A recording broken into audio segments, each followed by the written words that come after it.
Hey guys, welcome to the Massive Iron channel. Welcome to Massive Iron Live. Hey, new intro music this week. And in case you're wondering, both of those music clips are mine. In case you're wondering, I wouldn't call myself talented, but yeah, music. Both of those clips are mine. I'll just leave it at that.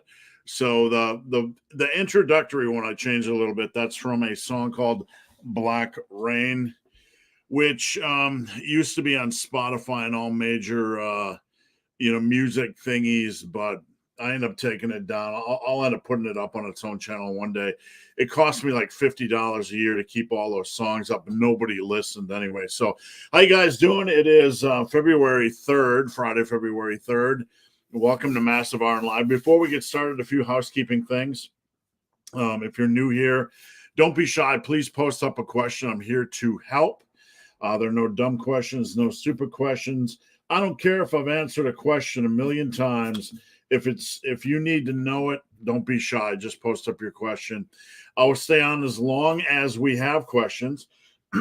Now, if your questions don't show, it is not me blocking you. It is not me throttling you.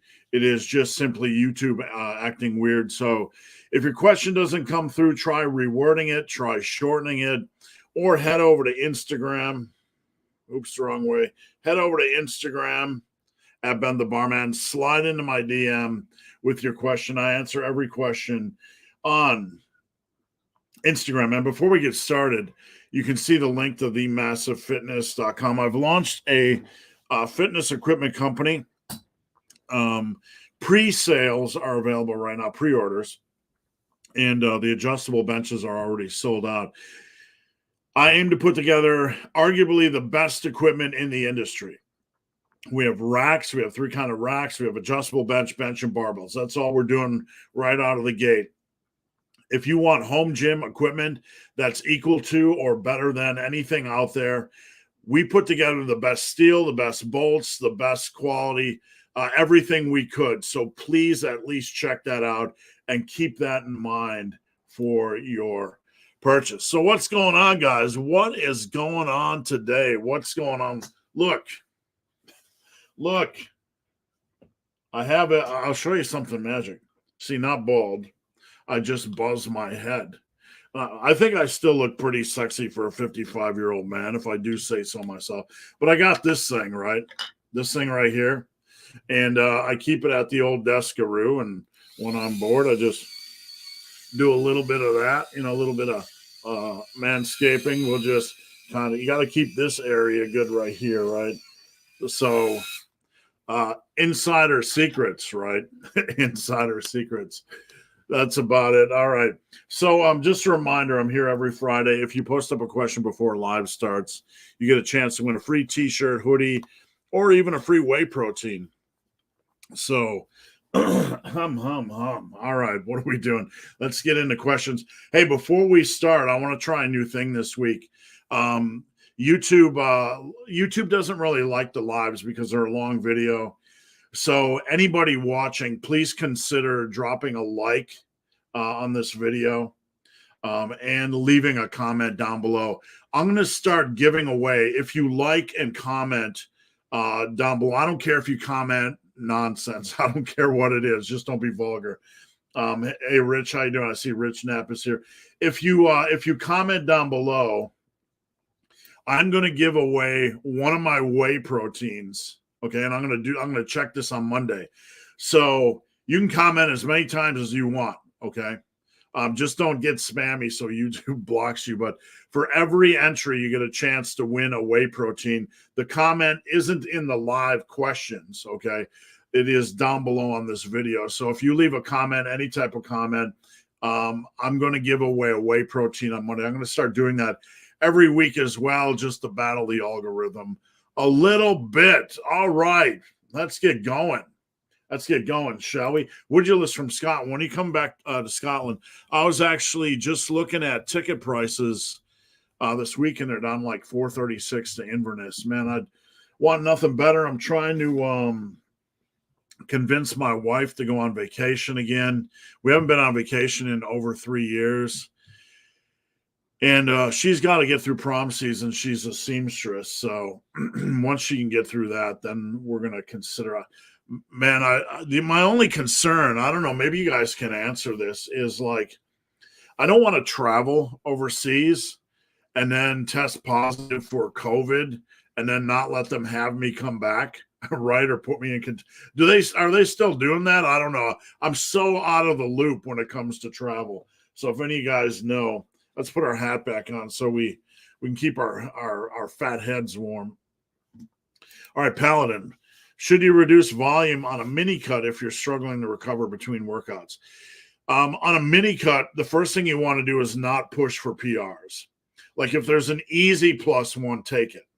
If you're doing a set of barbell curls and you're on rep 9 and you know you can get rep 10, go ahead and take it, okay? Take the easy reps. Don't push for the hard reps. Save that for the bulk. Save that for the more productive periods. Now, if you're struggling to recover, then I would, like, what I would probably do is take the major compound lifts and reduce them to like 2 sets per lift, okay? Because those are going to be the most taxing. You're not going to lose muscle if you do this, because it's a mini cut. So that's the first step I would take. And again, a reminder, if you post a question before live starts, you get a chance to win free crap. All right, Paul, what's going on, Paul? Good morning, Team Massive. And for those of you guys, you can see over here, Team Massive. That is teammassiveiron.com. Please join us. We've fully launched on teammassiveiron.com. It's a forum, it's a community, it's micro coaching, topics of the day, daily check-ins. And I got to tell you, I'm so excited at how well it's going this week. We really are full speed in February on it, and conversations are going, topics are going, people are posting logs, and I'm really excited about it because I want it to be a place where it's not about massive iron. It's about a bigger thing, a community where guys can go off in their own corner, post their logs, get to know other lifters, and get that kind of motivation. So if you guys want, check out teammassiveiron.com. And it is troll free, and just Paul is a big member of it. And I appreciate Paul joining in. Big Bob Miller. Hello from Georgia. How's it going, Bob? I hope it's warmer down there than it is here. Timothy Lynn, what's going on? Welcome to the morning crew. Forgot to ask last week, but can we have a poll to rename Massive Iron Live and bring back Crazy? Oh, my goodness, man. I'm laughing because initially, like the first year or two, 18 months, when I first started YouTube, I had a thing called Crazy Question Friday, right? Where every Friday I would respond to crazy questions or comments, and I get some weird ones, right? If you wanna have some fun, go to the main page of my YouTube and search Crazy Question Friday and enjoy. I maybe I'll start taking a crazy question once a week, like on the community feature, and then maybe I'll talk about them during live. That would be funny. LV King, good morning. What do you think of hammer curls? Does the average lifter need to worry about? Hammer curls are going to be a personal thing. I like pinwheel curls. So I know that Bald Omni Man likes hammer curls, and I have nothing against hammer curls. The thing I'll say is you should probably find at least 3 curl variations you connect with that have some form of progressive overload. So probably a barbell variation, probably a dumbbell variation, and then something else. Machine curls, seated cable curls I like, even chin-ups, whatever. But it's good to have a little bit of variation. You can alternate between 2 lifts every other week in a slot, if that makes sense. And probably 3 variations over the course of 2 weeks, or 4 if you want to alternate 2 different slots. You don't have to get too crazy, but if you have a lot of variations you really like and can't fit them in during a week, you could do something like that. Hammer curls aren't a lift I've really always connected with. Maybe I'll get back and try them again, but I always like pinwheel curls. Now, A pinwheel curl, you kind of lean in a little bit, and I can really feel kind of a good contraction. On hammer curls, you're lifting forward. I don't feel the same contraction. That isn't to mean that guys like Bald Omni Man and you guys might not feel it, but try it yourself. The only thing I can say is if I tell you I like a lift, or Bald Omni Man tells you he likes a lift, or GVS tells you he likes a lift, don't just do it because we like it. Okay. Try it. If you don't like it, toss it aside and use a variation you do like. All right, Timothy, took your advice and implemented threes for my 3 compounds. Feel great. It's going to be tough, and it's going to be a little bit more volume, especially on deadlifts than people are used to. Like the mix of heavier and lighter work. The good thing about the rep drop off or back down sets on threes is that you're moving to a lighter weight, so your central nervous system, it's going to feel lighter. So there's kind of a mental advantage a little bit. That's one reason I really like it. The threes help to add a touch of volume to the compounds. They do. You can start with your big heavy set, and then you drop down 10%, and mentally it'll feel lighter. And then you drop down another 10%, and mentally that will feel lighter. So if you guys don't know what the threes are, it is a progression protocol. I put together a PDF, and you can go to my website, superlivingtheday.com. Whoops. And search progression. There's it's under the tools section. So I believe if you search tools, you can find the progression approaches. We'll try and bench tomorrow. Enjoy. That's one of my favorite things to do the threes on. Any tips on working around a QL injury? I don't know what a QL injury is. I'm not an injury specialist, and it's probably something I've heard 1,000 times, but I've never seen anybody abbreviate a QL injury. So working around any injury is the same set of rules.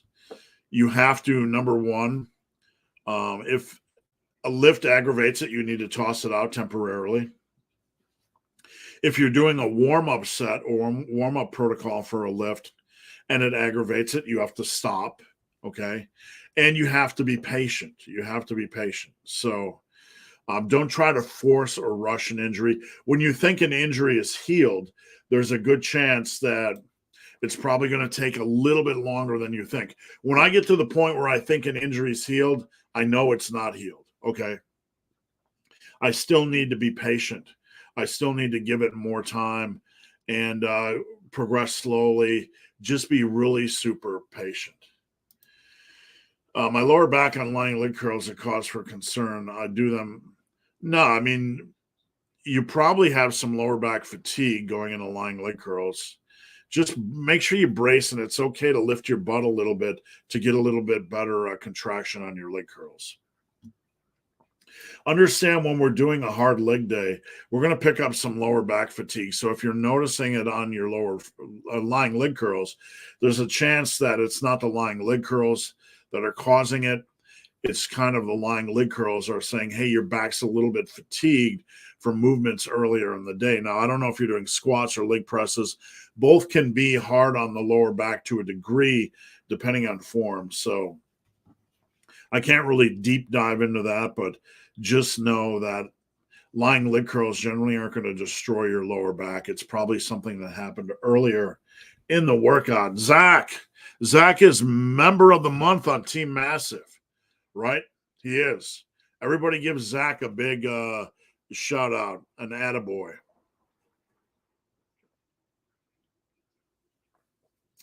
I had sushi last night. A little bit of soy sauce, man. I'll tell you, like, you feel thirsty the next day. So I'm kind of fueling up because I got delts and trapezoids today. We're going to smash some delts, power muscle block style. Morning Team Massive. I want to throw in an extra couple of sets of bench into my bro split. Yeah, you can do that on shoulder day. But look, do your shoulder work first because that's a priority. And then if you're going to do bench work on shoulder day, don't go super intense, meaning heavy. Go for more volume-ish type of work. A lot of my guys that are on upper lowers will do the 5, 10, 10, 20 on shoulder day after the military press or the seated overhead press. All right, I would do light bench shit. Don't do speed work. Don't do technique work. It's a waste of time, man. It's a waste of time. Don't do speed work. Like bench technique, super easy. Lie on the bench, stay tight, control the weight down. I mean, you don't really need to over cue the bench, despite all the ways powerlifting has infiltrated hypertrophy benching. Bench technique is simple: control down, drive up, control down, drive up. You don't need anything else. You don't need leg drive. You don't need arch. I just try to stay tight and control the bench. Ooh, excuse me. That's what happens when you slam. But nah, speed technique work, forget that stuff. You don't need technique work.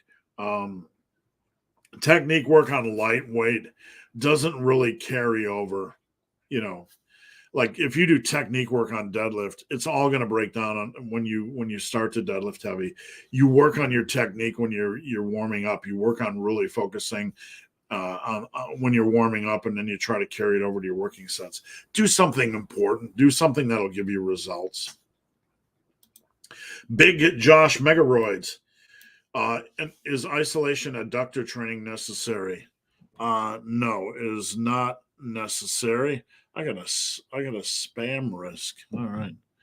No, isolation not necessary. My adductors and abductors used to get hit hard with squats. So would I have done abductor training back that, like, I used to pick up abductor strains fairly often from squatting. They're obviously an area that was lagging behind, and my quads were just overpowering everything. And when I would get a strain on squats, it would be like a more minor muscle.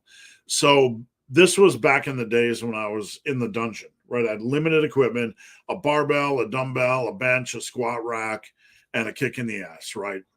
So if I had access to adductor machines back then, I probably would have done a little bit. But if you're going to do them, you're probably better off working in like 10s or 12s, getting in some volume, and then kind of slowly progressing in the volume. I would not go heavy on that sort of thing. So if you have time, there's no downside. Let's put it that way. Paladin, the program I'm running is quite high volume for back and legs. Okay, that's a little bit high. On a mini cut, yeah, I don't know, man. A mini cut, that's a little bit high. Like if it's low intensity and you're handling it and you're not pushing for progression, it's not a big deal. But there's no right or wrong answer. I mean, if you're handling it, handle it. Just do what you have to. But during a mini cut, there's no downside to dropping, to 12. I got to tell you something before I move on to the next question. Okay, see ibuprofen. So, you ever have one of those moments where, like, you just have a real mild headache? Like, I get a lot of sinus issues, right? So I had a real mild headache. The temperature dropped to like 20. So you're getting these temperature drops, and they get a little mild sinus headache. So I took some. Like, what'll happen sometimes when you're old, like me, is you're like, I'm going to take some ibuprofen. And then you take it or you don't take it. And then you're sitting in the bathroom 5 minutes later taking a piss going, did I take ibuprofen? I don't know. I can't remember. If I take more, will I die? That's a conversation you have a lot when you're old. How to build massive calves. First off, we want to attack those soleus, okay? The soleus. So you want to do some kind of a seated calf raise. Now, you're going to do 2 to 3 sets twice a week, and we're going to really focus on progressive overload. We're going to go up 2 to 3 seconds, hold, for at least a second or two, down 2 to 3 seconds. Okay, so we're going to get some tension. We're going to get some time under tension. That's a dirty word in the lifting industry. And it's generally nothing we have to focus on other lifts because tension is inherently built in. On a bench, you have a long range of motion. On a curl, you have a long range of motion. So you have a long time under tension built in. But you have that stress window built in. A better way to put it. On calves, you have a little limited stress window. So it's better off to do more volume or to actually control the weight up, hold, control the weight down. So you want to do that for 2 to 3 sets, 10 to 12 reps, at least twice a week, seated calf raise to really hit your soleus. And let me see if I can find this, good friends. I like to do a rocking calf raise for a lot of high volume. You can do these with dumbbells. You can do this holding a barbell.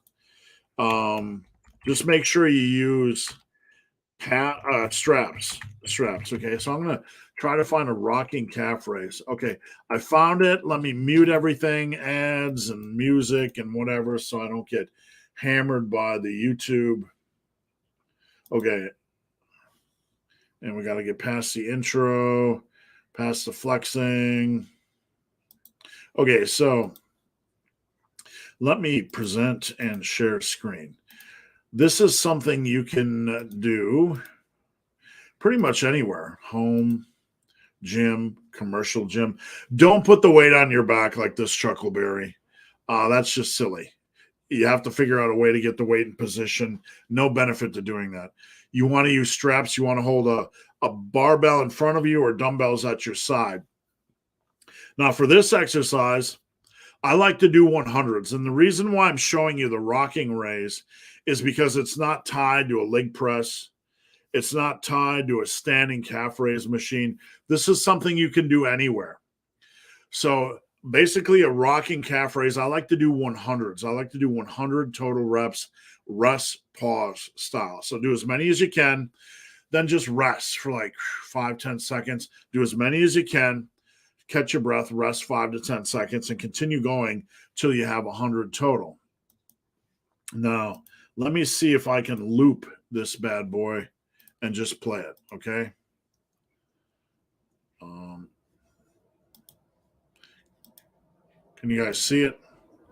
See, this is a rocking calf raise. And we got a loop, sorry. Let's just get back to it. Hold on, yep, flex, nice, muscle. Push up, back on your heels, on your toes. Back on your heels, on your toes. Back on your heels, on your toes. Pretty easy, right? Okay, you guys got the gist of it. That's what I would do for starters. 3 days grace. How do you recommend setting up the seated overhead press? How to get the bar in a position? I recommend the pin press. So you want to start with the bar right below your chin. You want to have the back of the chair angled about 70 degrees and start with the bar down here. I'm going to remove your comments so people can see me. Start with the bar down here on the pin press. Get your elbows under your wrists and get that first rep up. Then when you come down, you just come right below chin area. Let me see if I can get a video of the old pin press. Hold on. These videos help a lot, and I appreciate your guys' patience. While I'm finding a video, please, a reminder that, and I think this might be it. Let me just mute everything. Okay, so a reminder, I'm going to be giving away a free whey protein or hoodie or whatever you want, but you have to like and comment. You have to comment not in the Q&A section, but down below on the video. Every comment is an entry, and I'm just doing that to battle the algorithm. So let's share the old screen-a-rooski. Okay, this is a seated pin press. See where the bar is? Okay, and let me see if I can reverse this a little bit. See where the bar is here? Can you guys see that? It's from there, you want to get under it. You want to get your elbows under your wrists for that first press up. Okay. And you can do this with a seat back at about 70 degrees. It doesn't look like she has a seat back. So let's fast forward and make sure. Okay. So see how her wrists, her elbows are directly under her wrists. That's where you want to start. Now notice how far the bar is from her chin. Your first rep, that bar is going to be lower. When you press up and come down, you only have to go right below the chin area. If you're at that level, you can see your elbows are well below your shoulders, and that's really going to get you some side delt action. Okay, so let's watch. She gets it up in the position. You don't need to do that. You can go straight up. But you can see where she starts at is below where her press is. Okay. Ready? Watch. Elbows under wrists. And you don't have to do that. You can just press straight up. But this allows you to press up and lower it without bonking the pins. See, you're well above the pin area. So that's how I suggest doing it. That's not how I used to do it many, many years. I used to do it the harder way, but that is the best way in my opinion. Stein, how's it going, Stein? What would be your death row meal of choice? Well, one of the benefits of having your last meal is that you don't have to wake up the next day with stomach irritation. So if I'm just going with like filling the old gutterooski, I'm probably going to go with nachos with jalapenos and probably ice cream. We don't need protein for recovery. We're going straight junk, right? We're going straight junk. And probably I'm going to watch the movie Alien or Alien 2 and, just wait for the end to come. Patrick Julius, what do you think about dumbbell incline chest supported rows? Yeah, they're fine. Or seal rows on a flat bench. Seal rows require you to have a good setup. If you have a good setup, they're fine. Some of my clients do them. Chest supported rows, some of my clients do them instead of dumbbell rows. They're fine. I have no issues with them at all. You or your clients ever experience rib, chest, sternum pain? No. That's I would say that's not normal. So I don't know if this pain is something you have ongoing, like you're done with the lift and you experience it, I would see a doctor and not do the lift. But if you're getting pain from an exercise, do not do the exercise, guys. Do not, especially if you're having difficulty breathing. That's a sign you have something. That's usually a rib lung issue. That's not good. The ribs pushing on lungs. Something's going wrong there. Don't do the exercise. I would go for a traditional British roast dinner. I know of them. I had a client, Frank, who would talk about his traditional roast dinners. I don't know specifically all the accoutrement, right? Did I say that right? All the accompanying dishes, the accoutrement. Is that how you say it? I don't know. I'm just trying to be fancy boy today. Craig, yo, massive. Anything new come down the pipe? Join Team Massive. Yeah, I got the podcast rolling. I got 2 podcasts coming out. I recorded them. They're going to be coming out this weekend. One with Christy Agan, one of the few RKC masters in the world that's female. Christy's just a monster. I love watching her do kettlebell stuff. I'm a big fan. And then Stan Strength, I did a podcast with him. I'm going to be working on my book. I'm going to be working on my new book. I am doing client work 5 days a week, and I am working on my books during the weekend.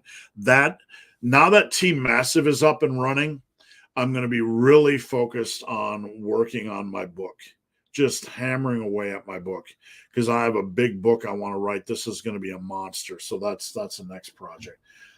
Big McBean, Scottish Fitness, what's going on? Thank you for joining in. Big BW, what's your opinion of the Swiss bar? My shoulders ache every time I bench.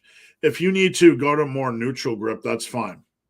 On bench, I have no issues with it. That's one of the reasons why I like dumbbell bench. So dumbbell bench and Swiss bar are a good combination.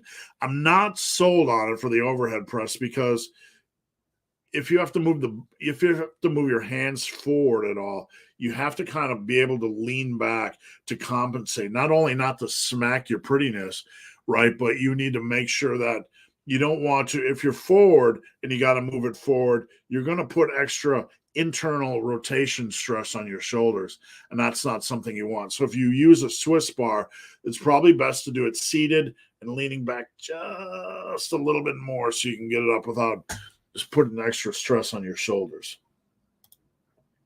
Big Timothy Lynn, not really sure why there's so much buzz around one's natural limit. It's not like we're going to stop lifting and working hard. Well, I'll tell you, it might be the case, Timothy.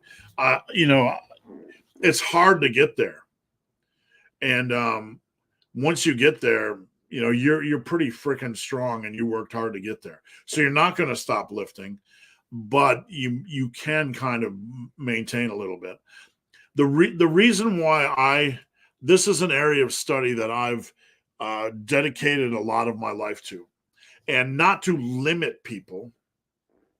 I don't call it a limit. I call it genetic potential, right? It's to help people understand that they have a longer way to go. Very few people hit it. Some people view it as a restriction. It's not a restriction. It's something very few people hit, and it's a good goal. So it does help us understand, though, who's full of shit in the industry and who's not. And I think inherently it has value just in that discussion. The amount of muscle you gain would be inaccurate. No, it's not. It's reasonably accurate. That's just your opinion. You can reasonably guesstimate within a couple pounds. It's not wildly inaccurate. Timothy, I respect you and I like you joining into conversations here, but it's not wildly inaccurate. It's trivially inaccurate. I can come within 2 or 3 pounds by estimating body fat percentage and weight based on some of the formulas by Dr. Casey Button. I'm not trying to sound confrontational, but you're wrong. It's not. You're framing it as if it's wildly inaccurate. It's not wildly inaccurate at all. I can do a body fat analysis on someone, be within plus or minus 1 to 2% body fat. Look at your weight. Look at your arm size, and it's super easy. Okay. And it's not wildly inaccurate at all. It's trivially inaccurate. If you weigh 200 pounds, let me give you an example. If you weigh 200 pounds and your body fat is 20%, okay, that's 160 pounds of lean body mass and 40 pounds of fat. Lean body mass is everything in your body, brain, organs, long, hairs, snot, everything in your body that's not fat. So if you're 200 pounds and 20% lean body mass, you have 40 pounds of blubber, fat, and 160 pounds of everything else. Now, if I guess wrong, and I guess you to be 18, let's say 18, it's only going to be 4 pounds of fat difference, okay? So even if I'm wrong by 2%, we're within, and being wrong by 2% is probably the most you're going to be wrong about somebody's body fat percentage if you're experienced like I am. You're going to be usually within 0.5%, 1%, 1.5%. So that's probably the most in general, not all the time, but in general, somebody's like me is going to be wrong about your body fat percentage. So 4 pounds of muscle would be the most. So we're looking at 156 to 160 pounds of lean body mass. Let's say you're 5'10". Your lean body mass potential is around 178 to 180-ish. Okay. So there's a little bit of range. Some of that can vary based on bone size and other factors, limb lengths, and there's just minor genetic factors. So let's say your genetic potential is 178. You are 156 to 160. You're like 18 to 22 pounds away from your genetic potential. That's at worst. Like that's my worst guess of your natural of your lean body mass. So that's not wildly inaccurate. That's pretty darn accurate. And usually I can get within a pound to a pound and a half, which would be 2 to 3 pounds of muscle or lean body mass away from what maximum away from what it truly is. So I consider that to be a very trivial amount in the grand scope of things. It's certainly not wildly inaccurate or a wild estimate. I've spent my life studying this, and I'm not trying to be confrontational, but when you spend your life studying this like this has been an area of passion for me, because I grew up in an industry of fake natties and everybody saying they were natty. And I wanted to understand mathematically what a good goal was for people. I'm not trying to set limitations. I'm trying to set goals. And people get offended sometimes that you say, this is your natural potential. They're like, don't limit me. Like, limit you? Come on, most of you guys will never get there. I'm not even there. I'm like a pound or two away from what is listed as my natural potential. I'm genetically small boned. I've been bashing it out for 20 years. So I don't know why people get offended at the concept of natural potential. Your genetics are your genetics, right? If you're 5'6", you have a natural potential as far as, dunking ability, right? You might be able to go above that by 20%, but your potential would be if you did everything right, if you maximized your genetics with training or whatever, you're not going to get like 3 feet above the rim, no matter how hard you try. It's the same type of thing, you have to understand that genetically, physiologically, it's not efficient for muscles just to continue to grow into balloon men, right? It doesn't work that way. It doesn't make sense for the body to have to sustain 280 pounds of mass, right? It's dangerous. It's not efficient for survival. So it exists for a reason, from a physiology standpoint. People get excited or upset about this stuff. Like somehow you're an idiot or don't understand it. I've spent my life understanding this, and I'm a big fan of it. You guys don't have to be a fan of it, but I'll just end note. It's not inaccurate. It's pretty darn accurate. Eric, join Team Massive. Like, subscribe. Thank you, Eric. Just a reminder, guys, we're about 40 minutes in. If you guys like the video and drop a comment down below, for every comment you drop, you get a chance to win a whey protein, a hoodie, or whatever.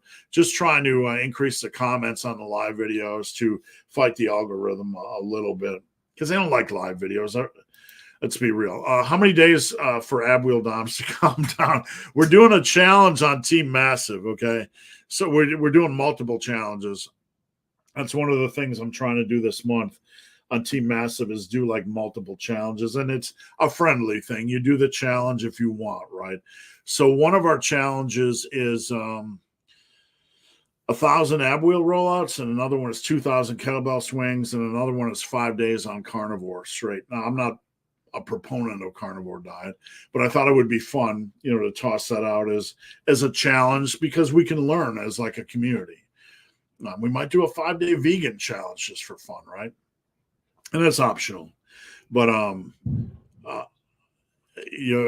Eric's doing the ab wheel rollouts, and I think it's 1,000, and I haven't started mine yet. I got to start mine tonight, but it's a lot more than it feels like. I'll tell you that much. Paladin, who are the top 3 people you'd like to have as a guest on live? One of my big ones was James Tinybest, and I'm very thankful that I had him. Sean Nalawani. I've messaged Sean about having him on once before. And the main reason I want to have these people on is because I'm older, and these are people I respect. And I would like to have them on at some point, just to man. It has nothing to do with YouTube or,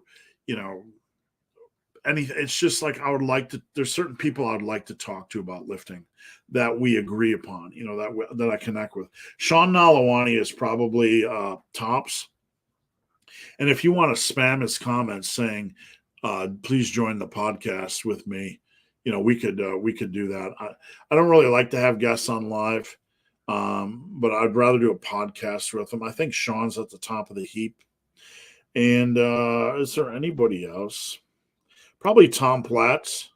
Tom Platz was a big idol of mine growing up as a kid, and I'd probably like to have Tom Platz. And I think those are two of the top guys. I'm trying to think if there's anybody else, because I've met so many of them. I've met so many of these people already, but I've never met Tom. I've never met Sean, and I don't know about a third. I'd have to think about that a little bit. Rico, how's it going, Rico? Thanks for joining in. Blaine, if you had to pick one thing that mattered the most when it comes to muscle building, what would it be? Hard work and progression. Hard work and progression. Getting the most out of every set you can, and driving progression. Many things are vital. Few things are vital. I'll just politely correct you there, Blaine. But without this one thing, you won't. Without the one thing, unfortunately, Blaine, I'm going to tell you it's not one thing. But there are few minimal things. Nutrition. You can train hard, but if you're not nailing your nutrition, it's like trying to run a marathon with one leg. That's the best way I can describe it. And too many people don't take nutrition seriously. So if I had to distill it down to a minimum, it would be hard work, trying to get the most out of every set you can. Progressive overload. Hard work usually drives progressive overload. If you're pushing a set as hard as you can, usually you don't have to do this for every set, but usually you're going to get a +1 inherently from that storm, that chaos.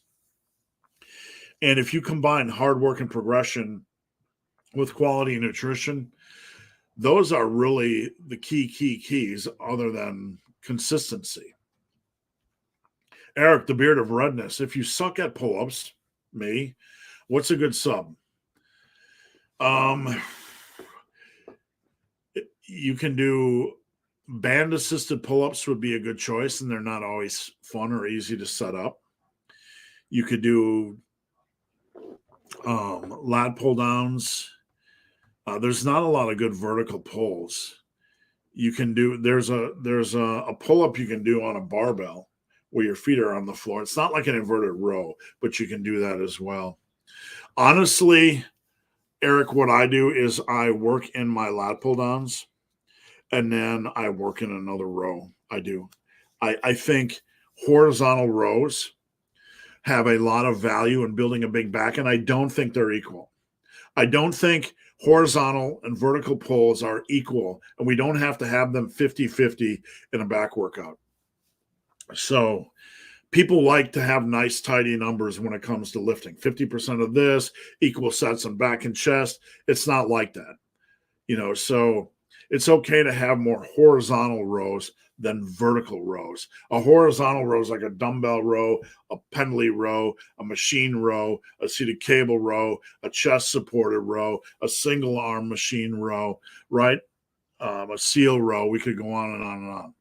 Those are horizontal pulls. You're pulling basically towards the horizon when you're standing up. A vertical pull, you have lat pull downs and pull-ups. And pull-ups, a lot of people aren't naturally good at them. Lat pull-downs tend to cap out really quickly. So it's not equal. Vertical pulls generally are slightly inferior for those reasons. They're not bad lifts at all. If you can do heavy weighted pull-ups, go for them, man. They're a great lift, right? They're a great lift. I'm not saying they're bad lifts. I'm just saying there's more options for horizontal pulls. And I believe horizontal pulls / rows add more value for a big back. You want your lat pulls in there if you can have them. You want your pull-ups in there if you can have them. But if you can't do them or can't do them well, put a row in there. Cujo, how is it possible to gain strength in a deficit but not muscle mass?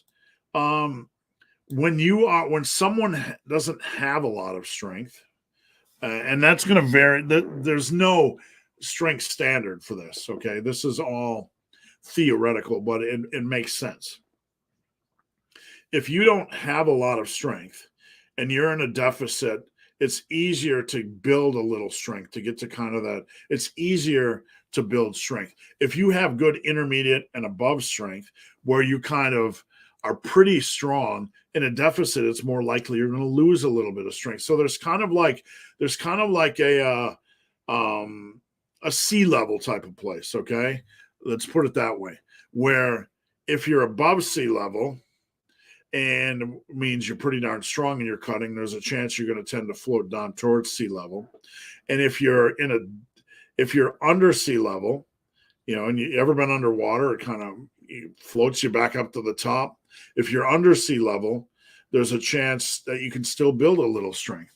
So you're still probably going to build a little bit of muscle. It's just not going to be optimal, efficient, or anywhere near what you would be in a bulk. That's the thing. It's not like a light switch. Like, you can't build muscle in a deficit. There's no science to back that. Like, there's no muscle gain in a deficit. The thing is, in a deficit, it's going to be a lot harder, okay, to do so. And people want to argue that and debate it, but if you're in a calorie deficit, the body has to use resources for your skin, for your brain, to protect your organs, to heat the body. And if it has limited resources, adding new muscle tissue isn't the biggest priority. Let's be real here. So we have to have common sense in all of this. Also, if you're straining the body and in a deficit, you might be pushing the body to have a reason to add mass, but it's not going to be anywhere as efficient as when you're in a calorie surplus. Matthew. Good morning, Team Massive. Thank you, Matthew. Getting my morning routine started with cafe, honey, and a banana. Have a good upper back session. I got delts today, so smash on. Only about 5 hours of sleep last night, but I've had some of my best. Yeah, me too, man. I remember one day I had the shit sleep of all shit sleeps, right? The shit sleep of all shit sleeps, and it was squat day, and I think I did a 6:45 with chains double, which was a personal all-time best. And I probably went and ate a lot of food and took a nap. Done deal. Haven't lifted in 3 days. Can I do arms this morning and legs tonight? Yeah, just make sure you are fueled like you have in at least, not a big meal, but at least a meal where you replenish the glycogen. And you can sit on your batuski for a couple hours and kind of actively rest. Okay, you know what I'm saying? Like, you don't have to take a nap, but eat a little bit of food, get the glycogen replenishment, sit on your batuski for a couple hours. You should be good to go. Paladin, would you rather win World's Strongest Man or Mr. Olympia? I appreciate strongman. It's not something it's just not something I feel compelled to watch. I watched it. I like it. I find it interesting. I respect it, but I don't know. I'd rather watch a powerlifting meet. It's just me. It's just the way I'm built. And I would probably rather win the Mr. Olympia. I wouldn't do the Megaroids, but Steel Rat, what's going on? Happy Friday, Team Massive. How's it going? It's going good. I had a pretty solid night's sleep last night, but for some reason I'm feeling a little bit sluggish. Maybe it's the temperatures today because it's freezing. Dr. AJ, good morning. Ready, set, lift. Get after it. If a person has only 2 days a week for proper training and wants to get in general shape, what would be your exercise? Steel Rat, I'm going to bust your balls a little bit here, okay? I love you. My video yesterday, free PDF, has a 2-day-a-week program. 2-day-a-week program yesterday. I put out 2-day-a-week programs before, but the program I put out yesterday is like the modern version of what I would do a 2-day limited. So actually, I'm going to take you back in the Wayback Machine, way back to yesterday's video. All right, live starts now. That means that any question before that I've answered previous to this time has a chance to win free crap. So I'm going to randomly give it to 80s Cujo. And I appreciate everybody that's joined in and posted a question. Hit me up on Instagram at Ben the Barman in my DM, or email me benthebarman gmail.com. I will send you some free stuff, a hoodie, a t-shirt, whey protein, whatever you want. That'll go anywhere in the world, right? So I'm not shy about that. So, all right, before we move forward, just a reminder, I got something going on today, a new thing, that if you like this video and drop a comment down below, you get a chance to win an additional free thing. It's called I'm trying to battle the old algorithm, doing live videos every week for 2 hours. You know, YouTube has, yes, they have a live thing, but, you know, it kind of pulls down your metrics a little bit. So to battle it, we're going to do that to YouTube, right? just having fun, guys, right? But no, YouTube has given me this wonderful opportunity. I'm very thankful. But hit the like button, drop a comment down below. Every comment down below is an entry to win a free whey protein, hoodie, whatever. And I'm not seeing any comments. So if you guys would just take a moment to pop a comment down below, not in the live Q&A section, but just in the comments in general, I'd sincerely appreciate it. Everything matters as far as the algorithm. So even if you don't want to do that, if you could give it a like, that would be great as well. So before we continue, just a reminder, guys, you can head over to my website, which is superlivingtoday.com, and I'm pretty full on coaching. Usually I haven't had really anybody. I think I had one person that had to drop off the last 2 weeks. I'm pretty full, but if you want to learn more about coaching, you can head over there. Follow me on the old Instagram and Twitter if you're on that stuff. I like to stay connected. It's more about community than gathering followers for me. So I'd like to connect with you. And over here, we got Team Massive, which is teammassiveiron.com. Please join. Massive Fitness Equipment, which is themassivefitness.com. I have a new equipment line. Check it out. And I have a training app, which you can go over to my website and check out the training app. I also have crap like t-shirts and stuff like that. So whatever, if you want to support me, great. If not, no big whoop. Right? All right. So where are we at? Let's roll on. If you're new here, guys, post up a question. I'll stay on as long as you have questions. And other than that, let me just get back to where we were. All right. Let me get a drink here.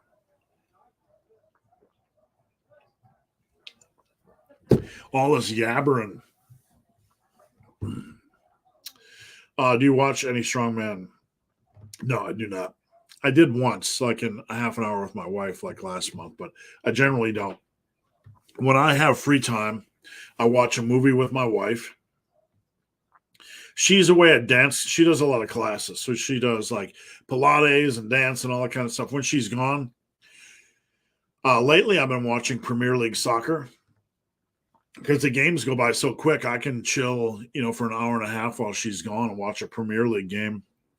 And when I'm waiting for baseball season because baseball is my big thing. But when I'm working, I usually keep a baseball game on the side of my big monitor, because baseball games take forever, let's be real. So I kind of watch it in the periphery when I'm doing client work. But outside of that, the only TV watching I really do is a movie with my wife. And we're currently working through the TV show Game of Thrones. And I read book 1 a long time ago, but I'm reading it again, sloggingly 10 pages at a time. Big 50 Robinson, big hairy ugly dude. I'm mid-bulk and 5 pounds ahead of schedule after the holidays. Don't go back to a cut. Like, don't get on that roller coaster. Just get your bulk, get yourself in gear. I would aim to gain 8 more pounds in 3 to 4 months and then do a mini cut. Or in the next 2 months, go for 5 pounds. You can still hit it. Like, you get another 2 months of hard training and another 5 to 6-ish pounds, and then do a mini cut. You're still good. Dumbbells and dog nuts. I'm 5'11" and 160. Is that what you say? 160? 150, 160, roughly 5 to 11 to 12%. How much weight would you consider a bulking phase? So I was 5'10", 154 when I started. So we're close. We're in the same range. For every inch of height, your body carries about 4 to 5 more pounds of stuff, boogers and blood and skin, bone, and whatever, organs. So we are you're pretty close to where I started. What I would do is first you have to make sure your nutrition plan is in check, right? And from there, you need to make sure that you have a good workout plan. And if you need a good workout plan, I have a workouts tab with tons of workouts, okay? The Massive Iron Collection is like 360 pages of workout ideas. If not, I can build you one custom. But I have a lot of free crap on this channel. So get you a good workout. And what I would do is after the first 5 days of a calorie surplus, after you've gained 2 or 3 pounds of water weight, then I would worry about gaining about 10 pounds over the next 3 to 4 months. For somebody like you, I would focus on bulks that are 10 pounds over 3 to 4 months, okay? Once you hit maybe 175, let's cap it at 175. Then I would do an assessment. Am I still relatively lean? Did I fluff up slightly? Then do a mini cut down to 165, 170, and bulk back up 10 to 15 pounds. So keep that going. But you don't want to cut down too lean. Eventually, you're going to have to bring that baseline 160 up to 170, maybe 175. So at some point over time, you might be bulking between 175 to 190, 170, 180 to 190, somewhere in that range. Does that make sense? We're going to try to keep you lean, and we're going to do these bulk cut cycles, keep you lean while allowing you to build muscle and stay in a surplus at least 9 months out of the year. If you guys need more information on this, go over to my website, hit the search button and search bulk. I believe it's a 54-page PDF called Massive Bulking. It'll walk you through everything. Big Dr. AJ, thoughts on winning as warm-ups? I'm no disrespect to winning. None at all. Warm-ups, I don't care, man. That's not my jam, dude. I could give two shits about warm-up. I walk into the gym and I do warm-up sets and I feel fine. I've never needed any more than that. If you guys do, that's great. If you guys do, great. Go ahead. I'm not a warm-up guy. I'm not going to do all this stuff with bands. And I get in the gym, I want to fucking lift. I'm just being real. Excuse my honesty. But I am not there to roll on the floor and foam roll and use a band or, whatever. Fuck that. I'm in there to lift. And again, I'm not being disrespectful to Matt Wenning. And any of you guys that want to warm, I've seen guys walk in the gym that do that stuff, and that's great. If you like to do it, do it. If you feel the need to do it, do it. But man, I want to go into the gym and I want to go balls deep. You know what I'm saying? I do my warm-up sets. Just moving around plates, moving around the gym, loading plates. My body temperature is coming up. I'm warming up my CNS. I don't feel like personally I need more than that. It's the same thing when I go out running. I don't stretch. I don't do any things with bands, right? I go out and start walking for like a minute or two, and then I start to slow run, and then I get up to my normal pace. Matthew, dig the new intro music. Thank you. That is me in both cases. Both songs are me. Black Rain was recorded like 4 years ago in studio. I recorded my first full studio album. First full length. I've been in a studio, I don't know, like 10 times on various occasions. But the other song was just something I recorded when I was in the military, just on a 4-tracker. And it still exists, if you can believe that. Harut. Hey, highs. Happy Friday. What's with the color-coded names? What do you mean? Like people like Matthew being purple and Dr. AJ being green. I don't know. Probably just that's probably what the YouTubes does when people don't upload avatars. I think. Rich, Big Rich Knapp. If you guys missed it, Rich did. Rich was the first wheelchair pro natural bodybuilder in the history of histories, and we did a podcast. So, how do you find the podcast? If you go to Google, I'm not sure if you heard of Google, but if you go to Google and you search Massive Iron Podcast, you'll find it in the top of the search results for Apple, Spotify, and pretty much everything else. Big Mark, how's it going, Mark? Good evening from the Philippines. Thank you for tuning in. A very inspirational man. God bless you. Thank you, sir. I appreciate that. Rent is what's going on today. Yeah, I paid my mortgage 2 days ago. So very nice, much poor, right? Now you have time left for ramen or cash left for ramen noodles. Got the same skull shaver. People are like, what's a skull shaver? I showed that earlier. It's this thing right here. So it's a quick way. It catches all the stuff in here, so it generally doesn't get it all over your whatever. You can just sit here occasionally. You can just manscape, just do a little bit of that. But it doesn't get me bald like a razor. Yeah, I don't like to do the razor thing because I tend to cut myself. I have very sensitive skin. I don't know if you can tell that.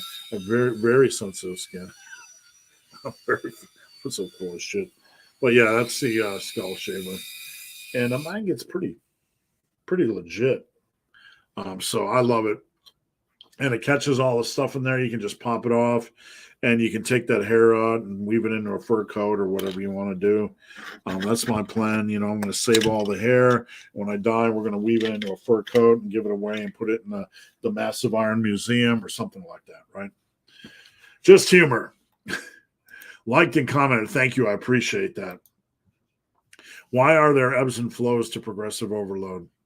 Just ebbs and flows to life, man. I mean, that's just, there are so many different aspects of the human body and different things that impact us daily. You have your central nervous system, you have your musculature system, you have your endocrine system, you have, I don't know what all this biology stuff, you have your connective tissue, you have your joints, you have your bones.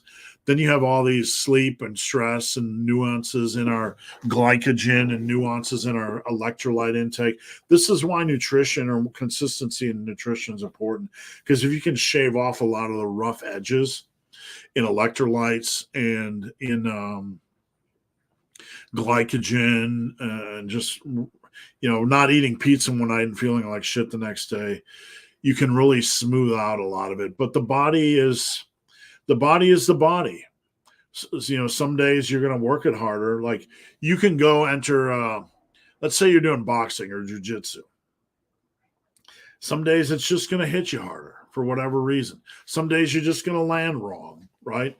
You can't control those variables. We can't control everything. Someday in the gym, you're just going to, on a bench, and something's going to tweak in your elbow and it's going to give you a minor strain. And you might not even notice it, and it might take longer for the muscle to repair, recover. That's just the way it is. Big Chris, have you done good mornings starting at the bottom? I've seen them, but I find it hard to get tight enough from the bottom. If you can do them, God bless you. But I simply can't. I started doing that last year. If you like them, go right ahead. Just, whatever you guys do, if you're doing good mornings from the bottom, make sure you brace and you're in a pretty good leverage position for your back so you don't jack your back up. Big Zoldyck Cujo. How do I know that I progress if progression is slow? Hard work. Try to get the most out of every set you can. And look at the numbers. Keep track of your numbers. Log everything. Where was my bench 3 months ago? Where is my bench now? I want to show you guys something, okay? So let me pull it up. We're going to do the old one. I want to show you guys something. Because sometimes we feel like we're in the world of suck. And we are not actually in the world of suck. So I'm going to share the screen. And I'm just going to pull up a 1 rep max calculator for the heck of it. So let's say you feel like you're kind of stalled. Let's say your bench is it was 160 for 6, okay? Like 3 months ago. 160 for 6. Let me get these annoying ads out of the way. And like you're only up to 170 by 8 3 months later, okay? Very frustrating, right? You feel like you haven't made any progress. That's very typical. You're at 160 by 6 today. 3 months from now, you're at 170 by 8. You feel like it's very slow progress. Well, if you go up to 170 by 8, and look, our 1 rep max at 160 by 6 is 185.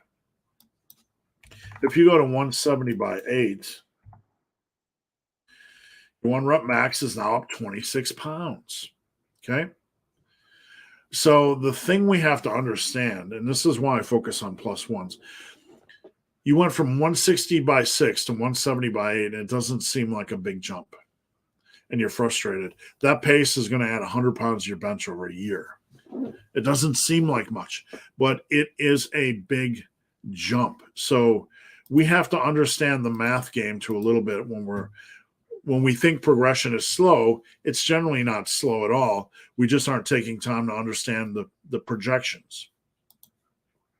Big Steel Rat goes to Gene.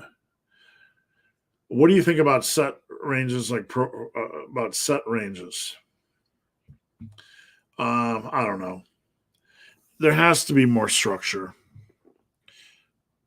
This is fine if you have a busy schedule, and some days you can only do 2, and some days you can do 3. And some days you can work on the weekends and do 4, but I wouldn't do that on every exercise because there's too many variables. I don't particularly like that. I tell my clients to pull back on sets when they're busy, and that's reasonable because that's a zillion times better option than not going to the gym at all. But it has to have some structure. Like if you're doing 2 sets, when you get both up to 10 reps, then add a third set. When you get that third rep up to 10, a third set up to 10 reps, add a 4th set. When you get that 4th set up to 10 reps, move up in 10 pounds and drop back down to 2 sets. You could do something like that. Massive fan from the UK. Thank you, sir. I've been lifting for 4 years now. I have a stomach bug recently and it messed up my appetite. Do I need to worry about no, not at all. This is such an overhyped subject that the world has made you afraid. The body's not that fragile. It's not going to really lose anything. Get your glycogen in, get your carbs in, eat a little bit more, get your electrolytes in, get hydrated, maybe wait a day to replenish and feel human. Go in and attack. If you've been more than 10 days from a major compound movement, like let's say it's been 11 days since you benched last, I would drop the weight by 10%. Okay. Same thing for squats and deads. Muscle loss, don't even worry about it. It's negligible. It's like you're going to lose any muscle in 5 days. And even if we did, muscle memory is a real thing. It'd be back immediately. So it's nothing to worry about.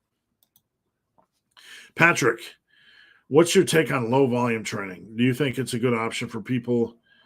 Well, I don't like to seek minimums, for arbitrary reasons. Like, let's see the minimum I can do to get good results.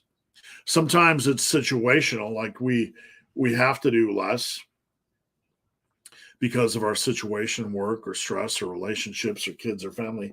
If it's situational, that's fine, but don't seek it. Start in a reasonable point and adjust it from there based on what you're feeling in the gym, time in gym, exercises, etc. But don't seek minimums. That's a mindset in life that sets people up for failure. Whatever you're doing, relationships, school, homework, whatever, start in reasonable places. Don't say, what's the minimum I can do to be successful? In my opinion, that's a toxic mindset. Okay. Additionally, saying what's the maximum I can do, right? And just running out and trying to do everything, that's not reasonable as well. So start in a reasonable place. Trust your instincts. Evolve things based on what's happening in the gym. Big Carlton. How's it going, Carlton? Thanks for joining in. Your recommendation of not having more than 10 days between same lifts, does it apply only for compounds? Mostly. I mean, if you haven't done pec deck, we have to be reasonable. So let's say you haven't done pec deck in 30 days, right? Or dumbbell curls. You might have to drop the weight a notch or two, right? Just be reasonable. Don't push yourself, but just use common sense. Like if it's only been 11 days since you did pec deck last, you're probably going to be fine. But don't push the big compound movements because there's too much risk. Big Max Smith. What's going on, Max? Weight and reps on dumbbell shoulder press have stalled for 3 weeks. I'd have to see the numbers, Max. So what I would like to know, currently doing 6 sets split into 2 different workouts. I'd like to see, Max, and you can email me or message me on Instagram at Ben the Barman. I'd like to see all the workouts, and I'd like to see, where you were 3 months ago. And I would ask, how's your nutrition been? You've been going up? You on a bulk? Holding steady? Big Dave Culver. I think I got some hair in my eyes from doing that thing. I'm all crying. I'm struggling with rotator cuff pain while squatting. I'm not a rotator cuff strengthening expert. That's out of my league, so I have nothing for you there. What I would say, though, is if you're squatting, you need to get a safety squat bar or a buffalo bar that's curved so you can relieve some of the pressure off your shoulders, or take as wide of a grip on squats as you can. That's going to help you a lot. Dumbbells and donuts. I want to keep running, even as I transition from cut to maintenance to bulk. What frequency of running? Either number of sessions or minimum once every third day, I find is like I can do pretty well minimum every third day. What I like to do is, in general, I think the best place to be for a lifter is running twice a week for moderate, distances, 20, 30. Some people like to run 40 minutes, and then having a longer run on the weekend. I like to keep my longer weekend run flexible, meaning I do what I set a minimum, maybe whatever. Like back when I was running 2 hours a day, my minimum run on a Saturday would be 3 hours. So I would want to at least get in a little bit more than I got in during the week. If you're running 20 minutes during the week, you'd probably want a minimum of 30 minutes on the weekend, longer run. And how far would I go? It would depend on how I felt that day. I didn't pressure myself to stick to some schedule. I wasn't trying to be the best runner in the world. So there are some days I'd go out on Saturday and run. I'd be like 3 hours in. I'd tell my wife I'm going to keep going. And some days we'd run 5 hours, some 4, some 6. Some days my wife would run 20 miles, and we just kind of keep things like that. Clue, what's going on, Clue? Why do some people say it takes 10 years to get the knife?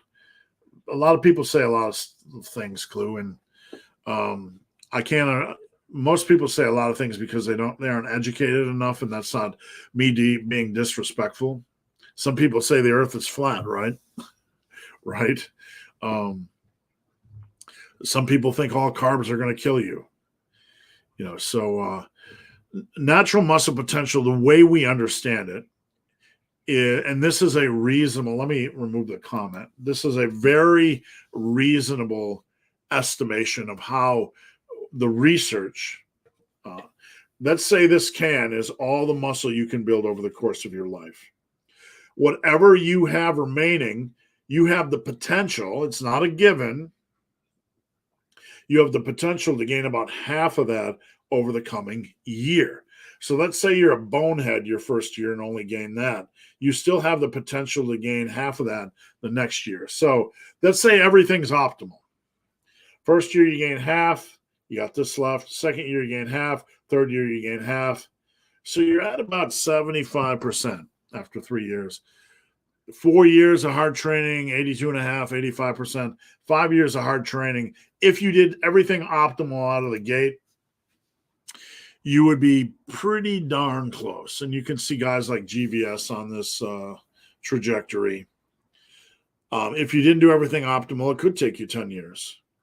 That's a lot of optimal training. Most people never get it. So it's really, the whole discussion is a little bit futile. We all we can really focus is on the things that help us get there, which is something I made a video about this past week. MJ254. Third time doing your 6-week bench program, went from 12 reps to 27. Wow. That's amazing, man. I'd love to hear that story. I'd love to get more detail and feature that. That's amazing. Good work. That's all on you. Taking a week off is just as good as deloading. It's the same thing, basically, for a week, in my opinion. So why are so many coaches dogmatic about deloading? I'm dogmatic about deloading because people abuse it, LKJ.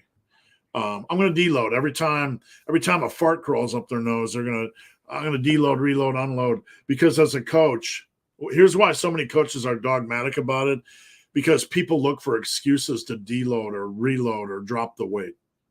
It's just common. So I don't like arbitrarily just say, I'm going to take a week off in 4 weeks. Why? Why are you going to arbitrarily schedule it? Unless you got a vacation, why are you going to arbitrarily take time off from a week? If you want to, do it, go ahead. If I feel beat up, I take a day or two. I'll take days off when I'm sick.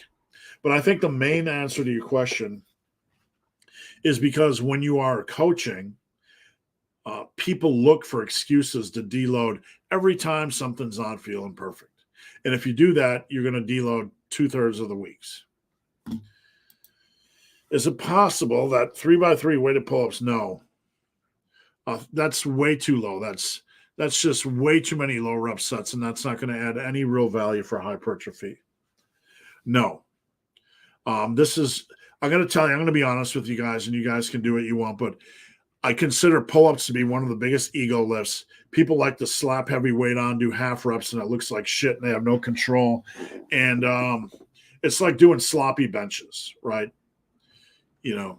If you can control the weight all the way down, get full extension and drive up, I have much respect. And if you want to occasionally do a heavy rep set, that's fine. But constantly living in that low rep world, it's going to beat your body up. It provides no real value for hypertrophy, and it's ego lifting. The best thing you can do is do 4 sets of 10 and then slowly load weight at like 4 sets of 10, 4 sets of 8, 4 sets of 12. People go batshit crazy over pull-ups. I'm going to say this and somebody's going to get pissed off because I'm bursting their ego bubble. And you know what? If it's hard for you to take a lump or two, I'm sorry, but it's the truth. Like, we don't just go out and do low rep pull-ups, and try to load them as heavy as possible. It's silly. It's silly. It's not a special lift where you get special rules just because because it looks cool on Instagram, right? And I'm not saying that's the case for you because I don't know you. I'm just saying this is what happens a lot. People ego lift the pull-ups. Their form looks like shit. And, they're not doing any volume and they're not really getting a lot out of it. You want to impress me? You really want to impress me? You really want to win the hypertrophy? You want to build some back muscle? Do 4 sets of 10 and get that up to 90 pounds, weighted, full extension, good control. Big Vince Jackson, work schedule crazy, and I really want to do full body. Will consider myself intermediate. Tips for making full body work. If you really want to do full body, man,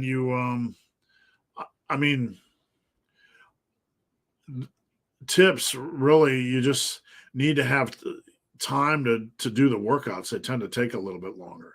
So there's no real difference for full body or upper lower. The only difference for a full body is that they generally take longer. So if you're going to do full body, especially if you're starting to get stronger, you're intermediate, you're going to have more warm-up sets built in. The only thing I can say is maximize your sleep, maximize your nutrition, and know the workouts are going to take longer. Henry, I do 3 sets, 8, 6, 4. Is this enough reps? Adding 5 pounds. What's your progression indicator? I mean, I'm not really concerned with the reps. It's 18. It's all right. It really depends on the context of your program. That's not a bad rep total for squats and bench, but we want to look at your overall, the context of your overall program. So that's fine just for those lifts. I wouldn't do that, for every lift. Like if I was doing that for bench, that's fine for bench. That's fine for squats. I'd back that up with leg presses or hack squats for some 10 to 12 volume. I back that up with dumbbell or inclined dumbbell bench for 10 to 12 reps for some volume. So that's fine as a cornerstone, absolutely. I follow your set guidelines for compounds and arm isolations, but after a few years training, I have underdeveloped arms. I would have to look at the details. Like I need to see all the information. What's your current body weight at? What are your current strength levels on your compounds at? Like we need to start with the basics. Are you gaining weight at a decent rate? Are you bulking properly? Are your compounds strong enough where it's going to have some reasonable carryover to build arms? So there's a lot of things I'd have to look at under the hood to be able to answer that question. You can either come over to, teammassiveiron.com, or if you want to send me more information on Instagram, I'd be willing to help. Let me get a drink. The heater's blowing and it's drying out my sinuses. Sorry, my sinuses are drying up.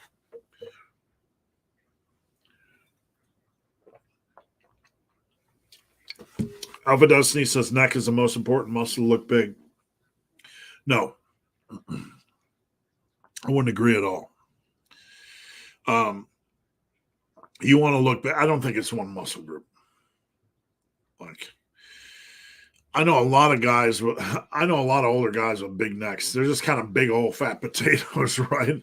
So, big back, big triceps, big traps for starters. Like you want to look big, you have to be big. And you need in the upper body, big triceps. Triceps are bigger than biceps. So the triceps have to be big for the arms to look big. Back is bigger than the chest. The back has to look bigger. The back has to be bigger because it's bigger than the chest to look big. And shoulders and delts, or shoulders and traps. So if you want to look big, those are the foundations. Neck will come with that.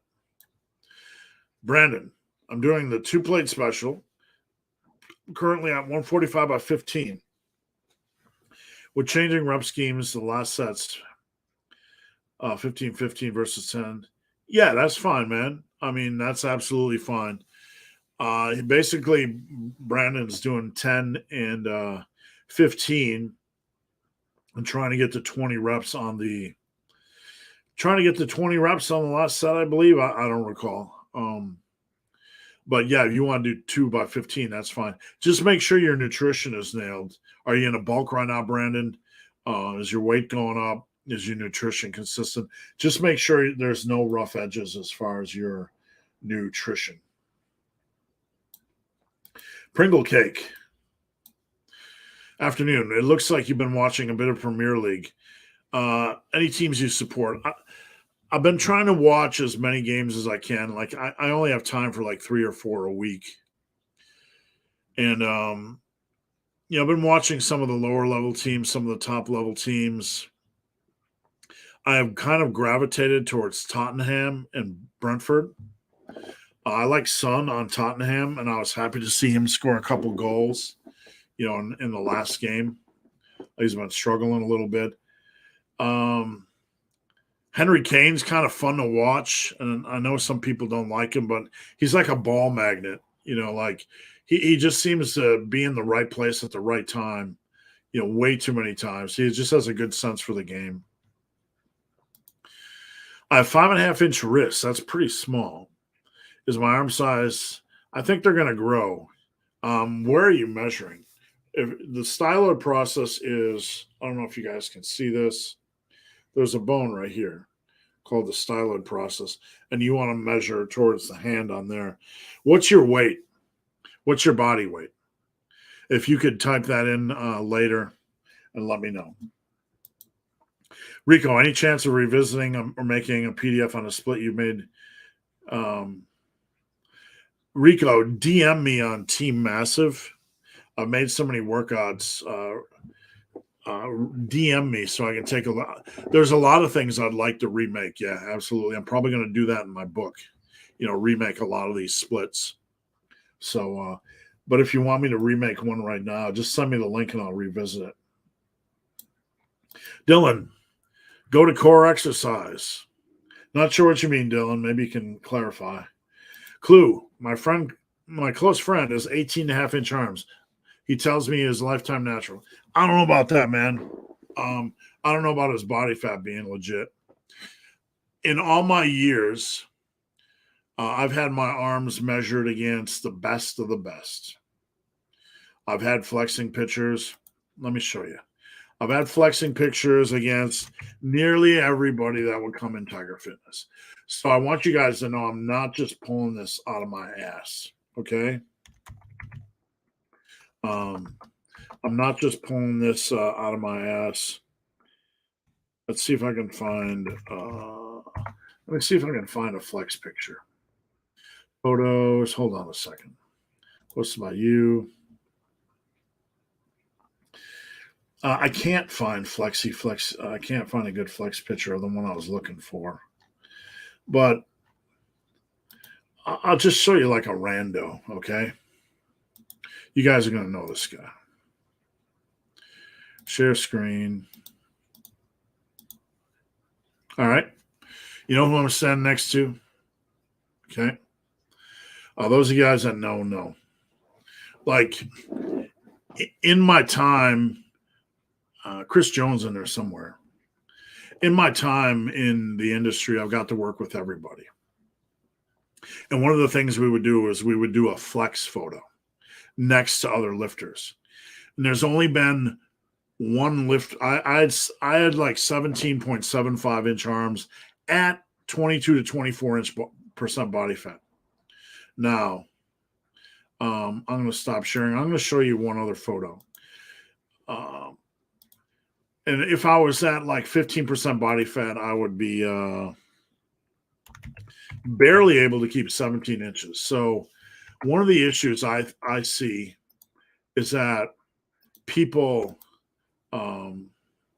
where's Sean Clarino? Where's the giant killer? One of the things I see is people underestimate their body fat percentage. So I don't want to get way deep into this, but I will tell you, I can't find it to save my life. This is really pissing me off. People underestimate their body fat percentage. And like 15%, I highly doubt it.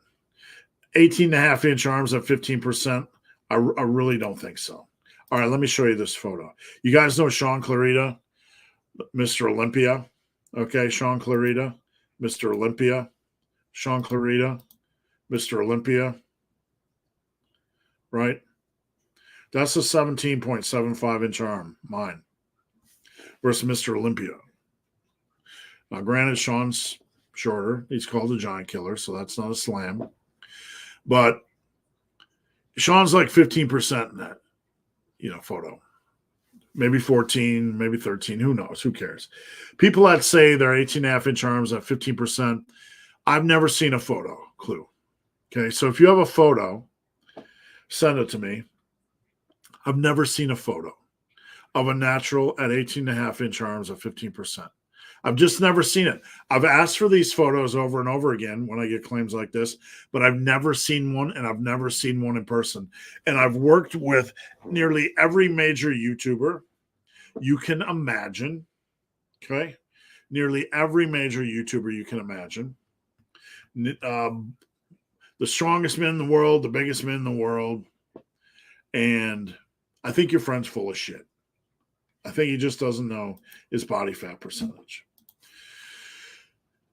Start your plan, and work capacity is going to be name of the game. Yep, just hang tough, man. Take care of your body and do not get beat up. Also, so much pressing, which is really tough. Are you on a deficit, Bill? I can't remember. I can't remember, Bill, so I'm very sorry. But if you're on a cut, changing programs, you probably don't want to push too hard. Remind me what you're doing, because changing programs on a cut, usually you don't want to change programs till you're on a bulk. Herbert, what's going on? On the injury topic, do you still lift lighter or just stop completely until healed? When you have an injury, I kind of get to that zone where I feel comfortable lifting in that with a weight. And then if next week I can add a small amount of weight to that, I will. Does that make sense? But I don't ever push it. I don't ever rush it. LKJ, most people don't have the genetics to get a 600-pound squat. Truth. But you did that. So don't you have strength isn't the same as performance isn't the same as genetics. Performance is skill. Okay. So if you take two basketball players that are the same height and the same build, one's going to outperform the other. Powerlifting has went up. Powerlifting totals, that's performance. Sports performance have increased over the decades. You have technique improvements. You have dietary improvements. Baseball players in the 70s were popping like ludes and shit, and eating like God knows whatever and smoking cigarettes in the dugout. We have training improvements. So you can't cross wires with muscle building and sports performance. They're not the same thing. I wrote about this on Instagram. It's not the same thing. It's a severe logic flaw, right? Sports performance doesn't just because somebody can squat 600 doesn't mean they're going to be bigger than somebody. I am not bigger than Jeffrey Verity Schofield. Let that set in. I am not bigger than Jeffrey Verity Schofield. He's probably bigger than me by a pound or two. Okay. Alpha Destiny is not as big as me. I'm probably bigger than him by 2 or 3 pounds of muscle. But he can bench more than I can. That's performance. That's not the same as muscle potential. We're crossing wires here, right? They're not the same thing. You can work on sports performance through repetition, through technique, through training, nutrition. You can improve sports performance. Even if you have crap genetics, you can maximize your genetics and you can do some exceptional things. But sports performance is not the same as a physiological limit. Okay?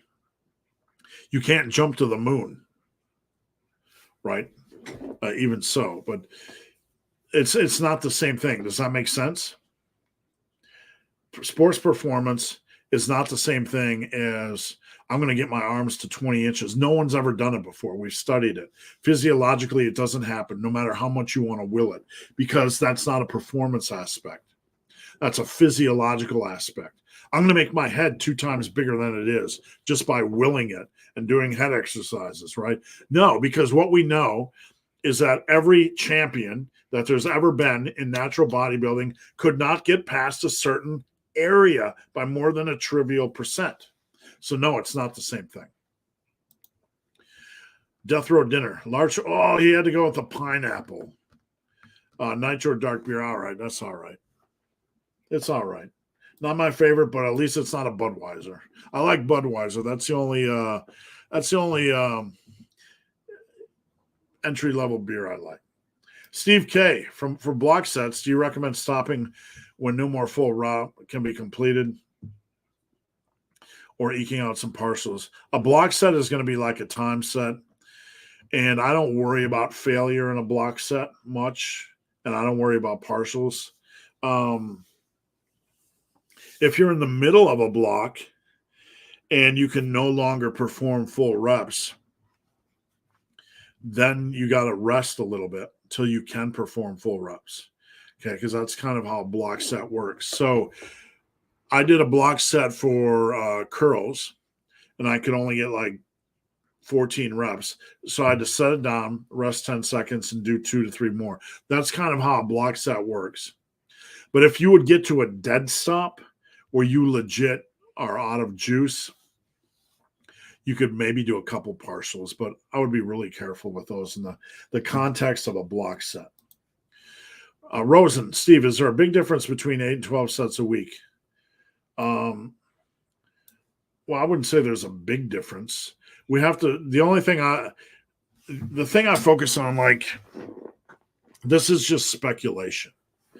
And we don't know speculation. Like, there's differences between muscle groups. There's differences between exercise selection. There's a much bigger picture than just blanketly saying there's a difference between 8 and 12. Does that make sense? The demands of every exercise is different. Every muscle group can handle things differently. So we have to understand that. So we start with a reasonable starting point, and then we evolve based on what's happening in the gym. And there's no arbitrary rule, right? No matter where you start, if you start at eight sets or start at 12, you have to be willing to evolve your training rather than dogmatically say, I'm going to stay at 8 or I'm going to stay at 12 because random reason. Does that make sense? Can you do anything to get veins to show? Get leaner. That's all you can do is get leaner and get bigger muscles. You can, like, if you have a big muscle size, right, it's going to push those veins out a little bit more. So that's about it. Getting leaner, bigger muscles. 01 Omega. Good morning, massive mammals. Stay warm, indeed. How much strength do you think someone could realistically acquire? Well, it depends on where they're at. 25 pounds in bench as a noob. Maybe 25 pounds squat, 30, 35, 35, 40. It really depends. Those are all reasonable numbers. If you're a noob, beyond 15 to 20 on bench, I don't know, 20, 25 on squat, 25 on dead, something like that. Now, I'm making rules, so don't hold me to that. I'm making good gains on quads, only doing 3 to 5 sets a week as an intermediate. Can I just stick to this? No, that's way too low. What does good gains mean? Making progress? That's not optimal. So I don't see the point in increasing. The point is your volume's too low. It's way lower than convention. You don't want to add volume, but you need to add volume. That's way too low. And it's not anywhere near convention. You're seeking minimums and you're being stubborn. I'm just being honest with you. You don't see the point. So you're already like boxing yourself in. Look, just because you can walk forward doesn't mean it's optimal, right? That's wrong thinking. Like, hey, I'm adding a rep. Like, I'm going to call you out, okay? I'm going to call you out, and I'm not being disrespectful. But I want to see your progress, okay? I want to see your progress in pictures, and I want to see your progress in measurements over 3 to 6 months in your quads. I want to see it. I don't want to have internet progress. I want to see it. I'm going to call you out. I call you out, and I want to see your progress, okay? It can't just be reps because that doesn't count. It has to be muscle size. If you're not tracking, you're out of the game, okay, because you're making up fairy tales. And I don't know if you are or not. But you better be tracking. You better be monitoring your weight and your muscle size. You better be tracking your workouts. And you better be nailing that nutrition. If that scale's not moving, or you're not tracking your quad size, or you're not tracking your workouts, then you're out of the game. You're just making up fairy tales because you don't want to do more. But bottom line, no, that's not good enough. You need to increase your standards, and you need to push yourself harder. This is a channel about maximal muscle and strength, and that's not enough. That's just not enough. You can do more. Okay. And I'm saying this because I care, not because I'm trying to be an asshole. You can do more than that. You're boxing yourself in. I don't see the point. You don't want to. You can do more and you can get more out of your workouts. If that's the kind of progress you're satisfied with, then stay in that world. But I'll tell you what, the massive iron world is not about seeking minimums. I can get progress, but if you're okay with small amounts of progress rather than optimal progress, then go ahead. It's your life. You do what you want. I'm not putting you down, but I'm telling you, just being honest, that's not good enough. That's not optimal progress. Progress is not optimal progress, okay? And it all depends on what you want to do and what you're satisfied with. I am never going to beat somebody up that doesn't want maximal muscle and strength. That's okay. That's okay. I have clients that don't want that. That's okay. I help people reach their goals. But if we're talking about maximizing, that's not good enough. Progress is not optimal progress. Did I spit on myself a little bit? So I'm saying that out of a place of love. I'm saying that out of a place where I care for you. I'm saying that because anybody listening, I want them to understand the difference between progress and optimal progress. Progress is not optimal progress. I walk down the street backwards. I'm making progress. Why should I turn around? You see what shitty logic that is?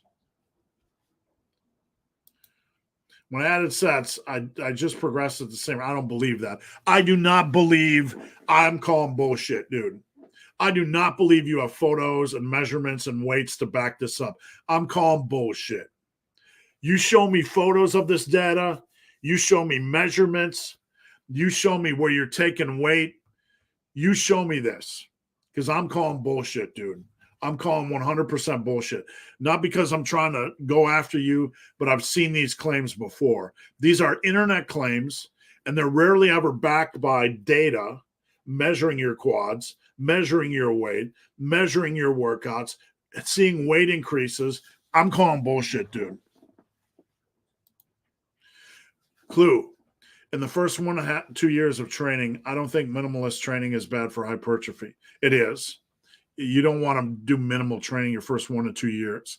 That's not a good idea. That's just not a good idea at all. Why are we going to see minimal training in the first 2 years of our most productive training? I don't agree with that at all. It can stop lifters from focusing. I don't think minimal is bad. I think it's bad. I think it's bad completely because people tend to do squats and deadlifts and lifts that aren't very efficient and productive at. Minimal training, easing into things the first 2 to 3 months is good, but then we need to get up to speed, and I'm not for leaving gains on the table, so I would disagree. I think it's awful. Ermic, can I add zinc, vitamin C, magnesium, vitamin D3, trib, vitamin B12? Well, we want all these things we want vitamin C. Magnesium is a good choice. Vitamin D3. B12 is a great choice. Trib has always been borderline. I don't know that there's been any new research because I really haven't looked at it in 5 years. The best, I'm not against any of these, okay? Just as a pure testosterone booster, I'm not going to step into that world. I'm just going to say general health are a good idea outside of trib. For testosterone, we need to focus on sleep, stress, food intake. Those are going to be your biggest bangs for your buck. Does that make sense? Thomas, Friday live and leg workout. Get it. And join Team Massive. Thank you. Brandon, assisted pull-ups aren't bad to get better at pull-ups. Yeah, if you can do them with band assisted. From what I've been told by the body weight experts, is better than machine assisted. I'm not telling you never to do machine assisted. Well, what I'm telling you is if you can do band assisted, give them a try. Alfonso, my friend told me we should start coaching people. Although I would enjoy that, we don't see eye to eye on a lot of stuff. Is there a way we can make this work? I'm going to tell you something, Alfonso, and just some general life advice. Never get into business with friends or family. Go your own way. If you're gonna coach, go your own way. You don't need headaches outside of that. That's my best life advice for you. Never bring people you love or spend recreational time with in your business life. Danny, how important is meal timing with regards to muscle building? My coach says it does not matter. It does to a degree. You want to have, you don't want to enter your workouts flat. So you want to have like nutrient timing and electrolyte timing, and they are and they aren't important. We can't enter our workouts flat or underhydrated or low on sodium or electrolytes because we're going to feel flat. Sodium can impact our energy performance. I learned that a lot during the ultra running years, when I'm running a lot. Sodium is so important as an electrolyte and just for athletic performance. Coming into a workout with glycogen in the muscles feeling good, very important. So you don't want to enter a workout stuffed because then your body has to figure out what you're going to do, attack the food in your stomach or use the blood for your muscles. And it's going to use the blood for your muscles, right? So, outside of that, is it a good idea to eat some simple sugars and some protein post-work? Probably, to get the recovery process started. I mean, when you are depleted, that's when your body's most sponge-like. So if you don't eat fast-digesting carbs and protein post-workout, is it going to be hypercritical? Not in the long run, really. Not really. But in the short run, like right after your workout, you probably feel better, right? So some of this has to be pragmatic. But we can't go into our workouts feeling flat. If you have a morning workout, timing can be very important. If you're doing intermittent fasting, timing can be very important, right? So it depends on the individual, but it matters to a degree. Not like if you're training hard, it's going to make a massive difference in your results. But workout energy, how you feel during a workout, if you're going in optimally, it does matter for those reasons. Ermic, I'm training last 6 years, but I think I have not reached my peak physique. Maybe my genetics suck. No, don't think like that. I do nail my nutrition, sleep. You need somebody to look at things and to be honest with you. Consider my coaching at some time in the future or consider joining Team Massive. You can just approach me on a daily basis and I'll help you out. If you had to estimate what percentage of people on gear are open about it, I don't know, man. I mean, from my experience, there's a different world on the internet than there is meeting people in real life. Meeting people in real life are more likely to talk about it, in my experience. I've had people sit in my office telling me their cycles, mega stars, like YouTube accounts with millions of followers, in my office telling me their cycle unsolicited. So I don't even know. I don't know what it's like in regular gyms. I don't think people can not talk about it in person. I think they're going to talk about it in person. Online, I think they have a wall. So I'll just kind of leave it at that. Michael, when you are 40 plus and training for more than 10 years, can you still? Yeah, I had my best training from 40 to 50. Hands down, my best. My best training. Absolutely. The age 40 to 50 was when I was at my strongest and my biggest and my best and my leanest. Thank you, Michael. Ermic. But after the cut, I won't have the best 16 weeks. The only thing you can do is focus on what you can control. So nail your diet, nail your training as much as you can. If it's not optimal, you can't work out optimally, that's okay. Just maximize what you can maximize. Don't let the weight get out of control, and you'll be fine. You say to bulk 10 pounds over 3, 4, 5 months and cut. Isn't doing this in 5 months better than doing it in 3? As you'll spend more time. No, not necessarily. If you're training hard, you're better to eat a little bit more aggressively. It won't really make much of a difference. But I will tell you, people that are training like super hard, I want them to eat more because they'll get more out of it. I have clients, like, I'm not going to have you go completely aggressive, bulk aggressively until you're training like the top 10%, because then you stand to get more out of it. But either way, in the long run, if we're capping it at 10 pounds, it's not really going to matter much. Samuel, if you really want to bulk, but you're not lean enough to have a six-pack, no, you don't need to have a six-pack to bulk. You just don't want to, bulking is something that is very controlled. A six-pack is arbitrary. You don't need to bulk to have a six. You don't have a six-pack to bulk. That's extremely arbitrary. The only thing you don't want to do is bulk when you feel like mentally like fat, like you can't stand to look at yourself in the mirror. If it's messing with your head, like your weight, or if your weight is kind of in the danger zone, the heart attack zone, where you're over 240 pounds as a man, you might want to reconsider getting on the fat bulk. Big Josh, Megaroids. I seem to make steady progress when I stay around 18%. Do you think that at a certain point it's not really necessary to? I think it is, Josh.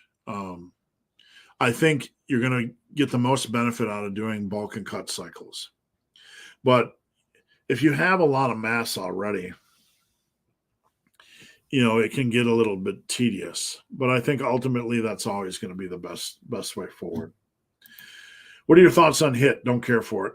Nope. I don't like to seek minimums. Minimum training, the reason why it worked, it did work, and there was a lot of hype over it. Here's why it worked. Because we moved the average gym rat when they weren't focused on compounds, when they weren't focused on hard work, they weren't focused on maximizing sets, and they weren't focused on progression, they weren't focused on nutrition. And we got them to a point where we maximized everything. Of course, they're going to see results. Getting in a car is better than walking, right? It's a step forward. So results are going to be there, but it's not optimal. It's not, and it's not the best way. If it was, everyone would be doing it. Favorite compliment: buff, swole, jacked, ripped, peeled. Peeled. I've never been called peeled. Buff is like a weird word for me. I don't know. He's buff, right? Like, I think like the average person, what they think is buff, I don't know. Jacked, I'll take. Swole's kind of funny name. Advice on someone who's struggling to find motivation. What, dude, the only advice I can give you is, who gives a shit what other people are doing? You need to get over that shit, man. I mean, look, it's insecurity. And I'm not bashing at you, man. I'm just telling you what it is. We all have insecurity. And I'm not putting on anybody. I got my insecurities. You got yours. You need to get to the place where you could give 8 fucks about competing with people. Who cares? Compete with yourself. You got to get in that place. If your motivation is trying to beat other people, you're not going to win that game, so you might as well quit. Gotta love how every natural YouTuber is now saying that exercise selection is meaningless. Yeah, I follow trends, and there's kind of, you see some trickle down. I know what you're saying. I know what you're saying. I know exactly what you're saying. People are listening. People are listening. That's a good thing. We're going to change for the positive. You got to wait till the video ends to comment. There's no place. Oh, I didn't know that. Okay, that's good to know. Thanks. I didn't know that. I don't see the comment section. Sorry, guys. Can't comment until it's over. I think comments are turned off. I'm so sorry about that. I didn't know that. So maybe, I don't know why YouTube does that. So thank you guys for letting me know. Sir, what are your training charges for 1 year? When I'm coaching, you can go over the coaching section here.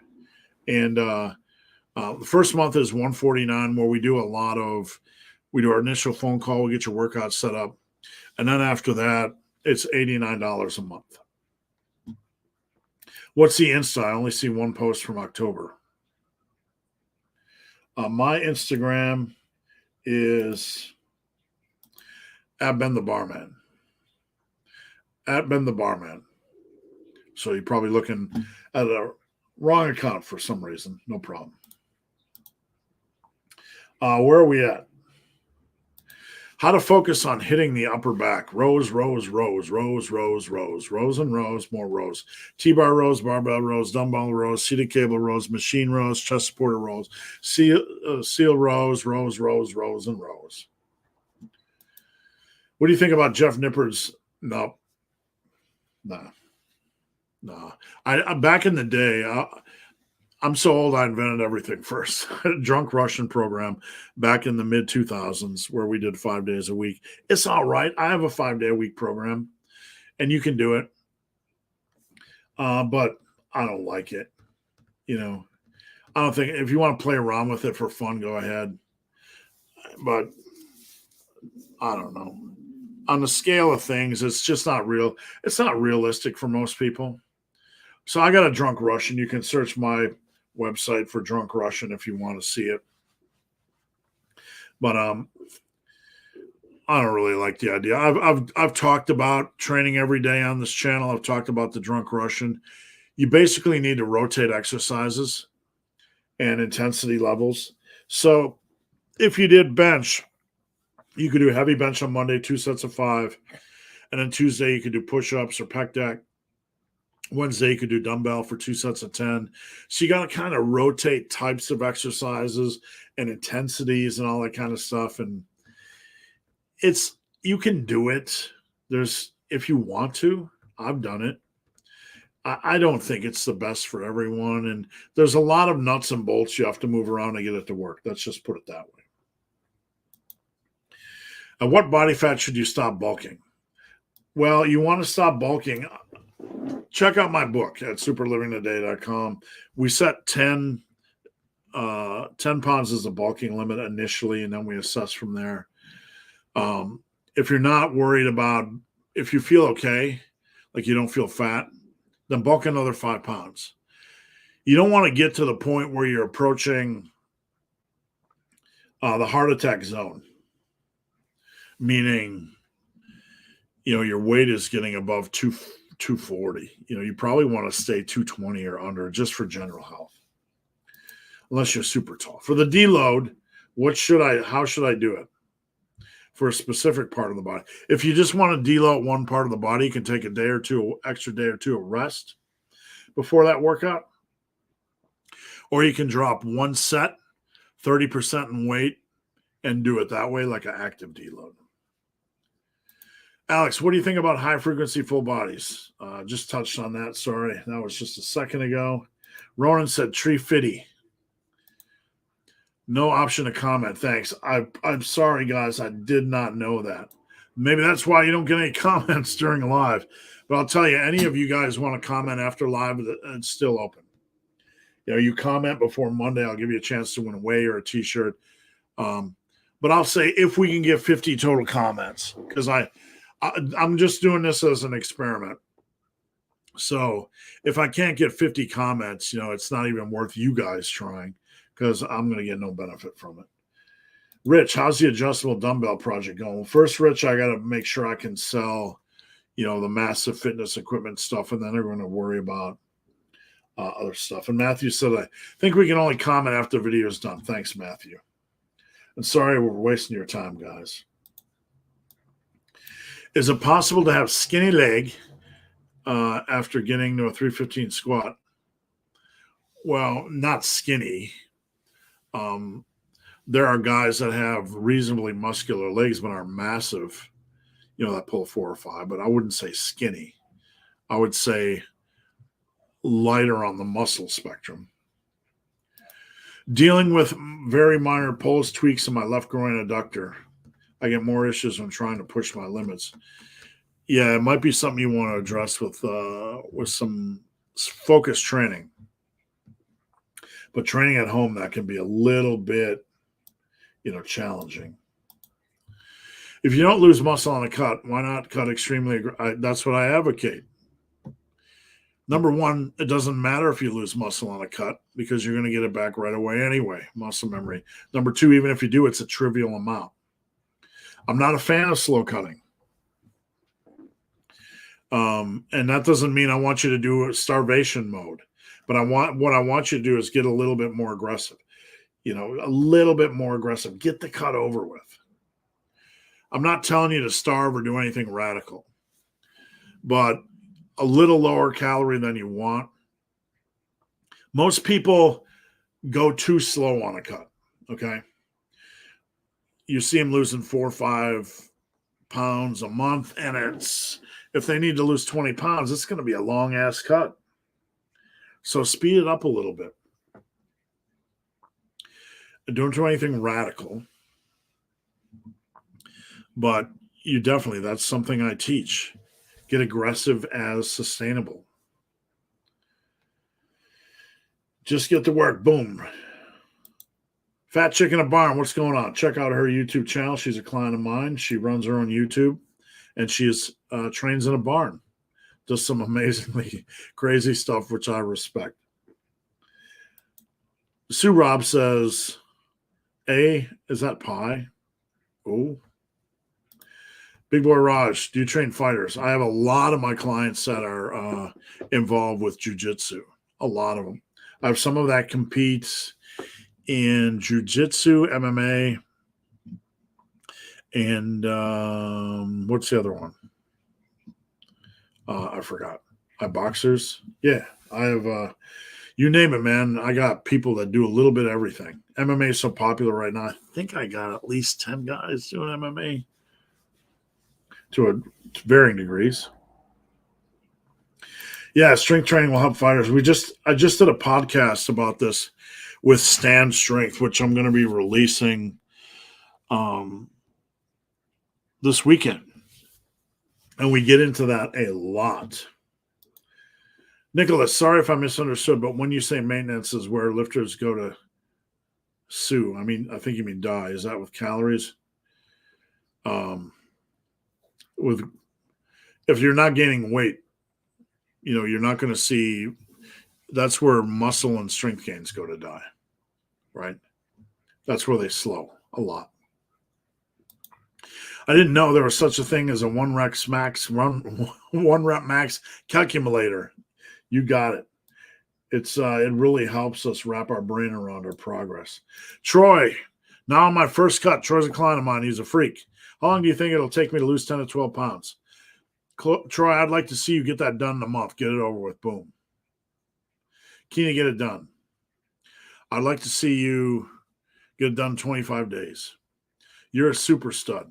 And see, Troy is a perfect example of an aggressive cut. Troy is a monster, trains like a monster. And if we can get you down 10, 12 pounds in 25 days, let's get back to the bulk, right? I don't want you to go too low. Nicholas, if we reach an energetic limit, is that most people start using, I don't know. I think most people use, I don't think most people use PEDs because they reach their limit. I think most people just use them because they have access to them. Some truly say we never reach our limit. I'm one of them. Because every step harder makes it that much harder to get the last gram. And at the end, you might be talking about a gram of muscle, whatever theoretical, arbitrary stuff we're talking about. But, when you say you never truly reach it, it doesn't mean like you have a mile to go. It means you have like an inch to go. And to even get that inch, it's like trying to run forward in a hurricane.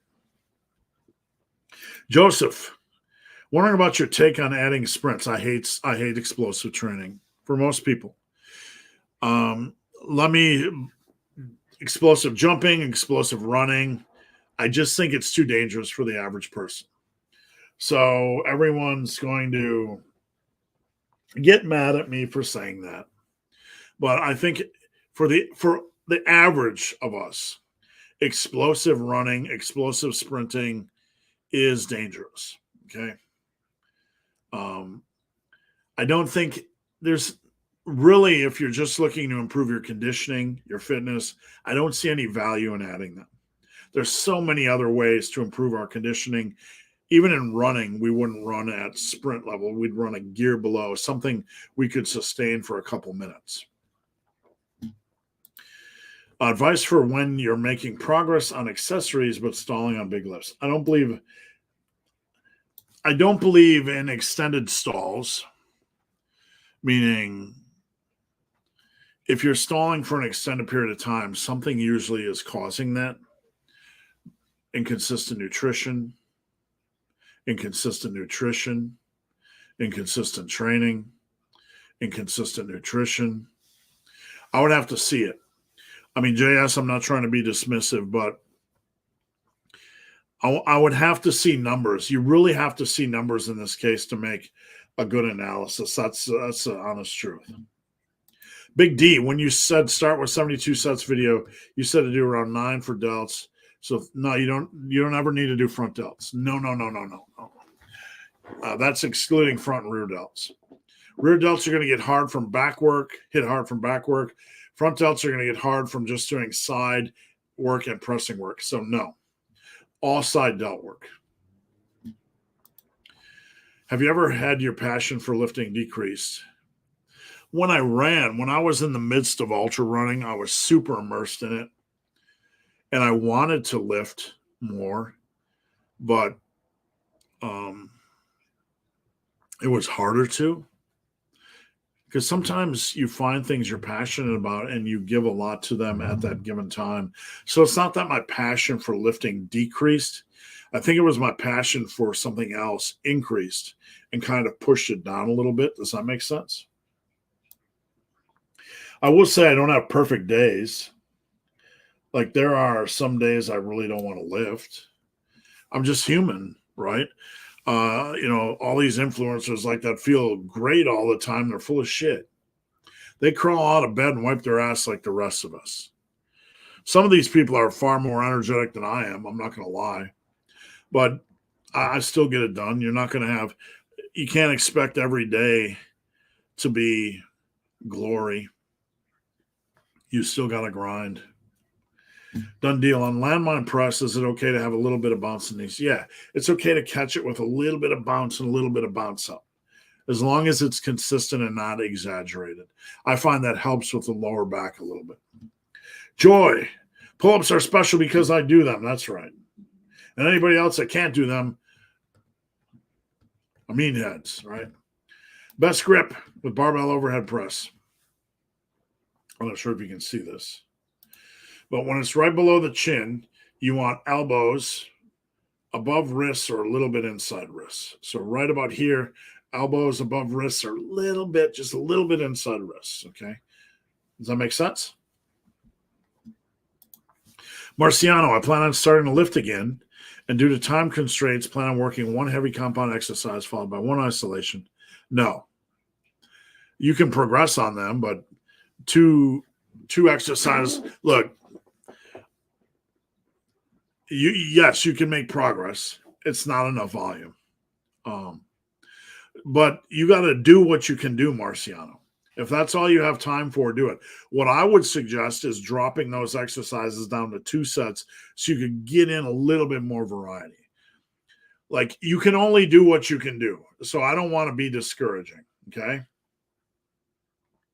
But you do what you can do and do it the best that you can. That's all you can do. But I would is it enough? No, we're going to have to look for opportunities to increase that over time. But I understand right now you can't do that, so I respect that. Clue, what color piss is clear enough to show you're hydrated? Well, if it's all stark yellow, then you're probably doom and gloom. I don't know. If I'm pissing like white streams all day long, I'm probably over drinking. You know what I'm saying? I don't know. There's a gray area, not in your pee, but You can be thinking you're peeing clear, and then if you peed in I know this because I did drug tests for a living for 5 years.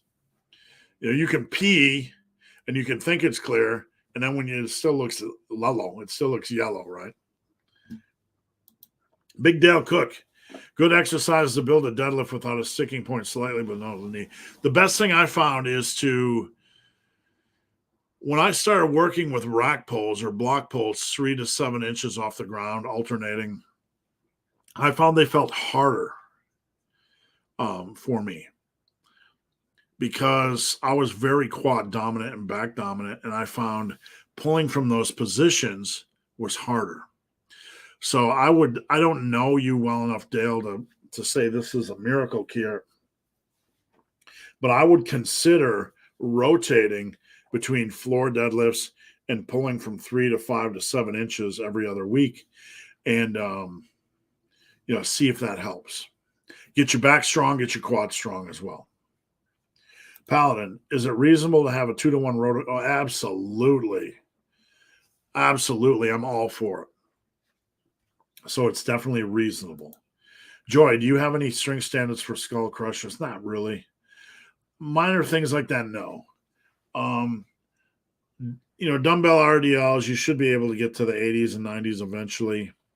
Chest dips, if you can get to 3 sets by 10 with 45, you're doing a lot better than the average crowd. So one-arm dumbbell shoulder press, 80 to 90. Easy bar curls, I don't know, 80, 90, 100. I don't know. It's a good question. Nicholas, the recent podcast with James Tiny Best, he was very concerned about insulin release time. Is this important for most lifters? Not naturals. I mean, insulin is something. Look, here's the thing. Most people, your neighbors, friends, family, they're like pushing the button all the time, right? Snacking on flour, sugar, crap foods, push a button, push a button, push a button. I don't think it really matters much for natties as long as they're reasonable. And this goes back to reasonable meal timing. Does that make sense? So I'm a big fan of simple sugars and protein, not a lot of calories post-workout, but getting them in. I've always done it. It's always served me well. So that's the limit of my education. Be reasonable. In my opinion. Just curious, I haven't seen you mention any sponsors ever besides. Nah, I don't do that, man. I don't like getting in bed with people. There are things I like the Slingshot and VersaGrips. I use those. They've lasted 15 years, and I'm reasonably confident. But even when I worked at Tiger Fitness, I think let me say this right. I think some of this is my opinion. I think some of my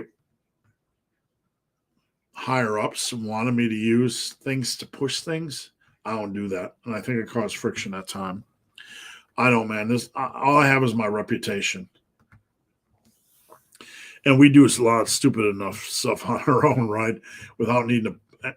I get inquiries every day. I'm not going to lie. I get inquiries every day in email because my channel is over 100,000. Not because I'm special, but I had a vegan protein powder that wanted to sponsor me. I had one of those wall things where you put it and you do exercise, and they give me one of those free wall things, I say no because they want me to do a video about it. I don't do that stuff. What's up? I'm about to crush a shoulder session. Me too. Get after it. Make it count. Zachary, I love the rants. Thank you. I say everything I say with love because I care. But sometimes you got to be real. And look, over the years, I've heard so many people say, I'm making progress, or that was a great workout, and they don't track stuff. So all I'm saying is if you're saying something worked and you're making progress on it, you better have data. If not, you're living in a fairy tale world. Seems minimal training is mostly an excuse not to train. Why seeing minimums? Let's seek the best for our body, right? That's why are we seeking minimums? You do not see football players going, I'm going to see how the minimum I can do to be a professional. Fuck that. That's a cancer mindset. If you don't want to be big, that's fine. If you don't want to be the biggest, that's fine. I have many clients that don't want to be the biggest, and I respect everyone's unique goals. I really do. And I do not give a shit if your goals are different than mine. I'm going to help you reach your goals. I'm going to help you reach your goals. But if we want to talk about maximizing strength and maximizing muscle, then we're not going to seek minimums. We're going to do it optimally. Thank you, Woodillis. I appreciate it. Off to try a new gym. Stay out of trouble. Thank you. Do you agree with me? No. I don't like body weight stuff. It's silly. It's silly. It's silly. It's silly. Number one, it falls apart when you're skinny or fat. Number two, we have to look at not just the body weight of somebody, right? But we have to look at their calorie intake. I have lifters that have to eat close to 4,700 calories a day, right? And I have lifters that they're eating 2,100 on a bulk, a wide spectrum. So all this stuff is great on paper, but it's created by people that don't coach in the real world. I'm sorry, but that's true. It could be an okay starting point, but we have to analyze everyone individually. Generally, if you're lower than 150 grams of protein per day, your diet's very unbalanced, meaning it's not enough protein. It's probably way too many carbs and fats. So we have to look at dietary balance and micronutrient intake and all kinds of things. It's not just about macros. We have to look at micronutrients as well. But if I have a 397-pound guy, that's going to fall apart. If I have a 127-pound guy, that's going to fall apart, And Nicholas means 0.8 to 1 gram. So I don't like things like that. I don't like things based on body weight. I think it's silly. It stays okay when you're – but look, if you're a 152-pound guy, like when I started, I was 154 pounds. And my metabolism was – like I could eat over 4,000 pounds or 4,000 calories. Why am I going to have 140 grams of protein? Like, this is just way too much overthinking. Balance your diet. Focus on nutrients. It's hard to get in a lot of protein anyway. So if you have a big metabolism, eat a little bit more protein, but none of this stuff really matters. You just don't want to go too light. If you're 150 pounds and you want to be 180-pound massive and ripped, or 200 pounds massive and ripped, eat a little bit more protein. It'll give you more nutrients. It's not going to unbalance your diet. Even if you're a little under on protein, it's not going to really matter much as well. How many rest days do you need? Depends on what kind of programming you're doing. So you want to look at weekly volume. And you want to look at general recovery. So there's no hard and fast rule.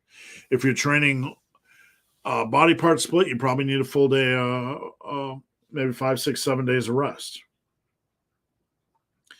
If you're doing frequency training where you're only doing minimum, you're probably going to recover a little bit more quickly. So it's highly individual and highly program dependent. Big Bill. I'm a quick 3-week cut. Just don't force anything while you're doing that cut, Bill. Save the glory for when you really, really start. Does that make sense? Okay, I'm going to do some back stuff. Going to listen. Have fun. And I'll see you guys a little bit later. Stand. I was just talking about releasing your podcast. You've been ahead of the curve for decades, but still humble. Thank you. I appreciate you saying that. And I appreciate your kind words. I have a podcast with Stan coming out this weekend. I'm a little bit behind, so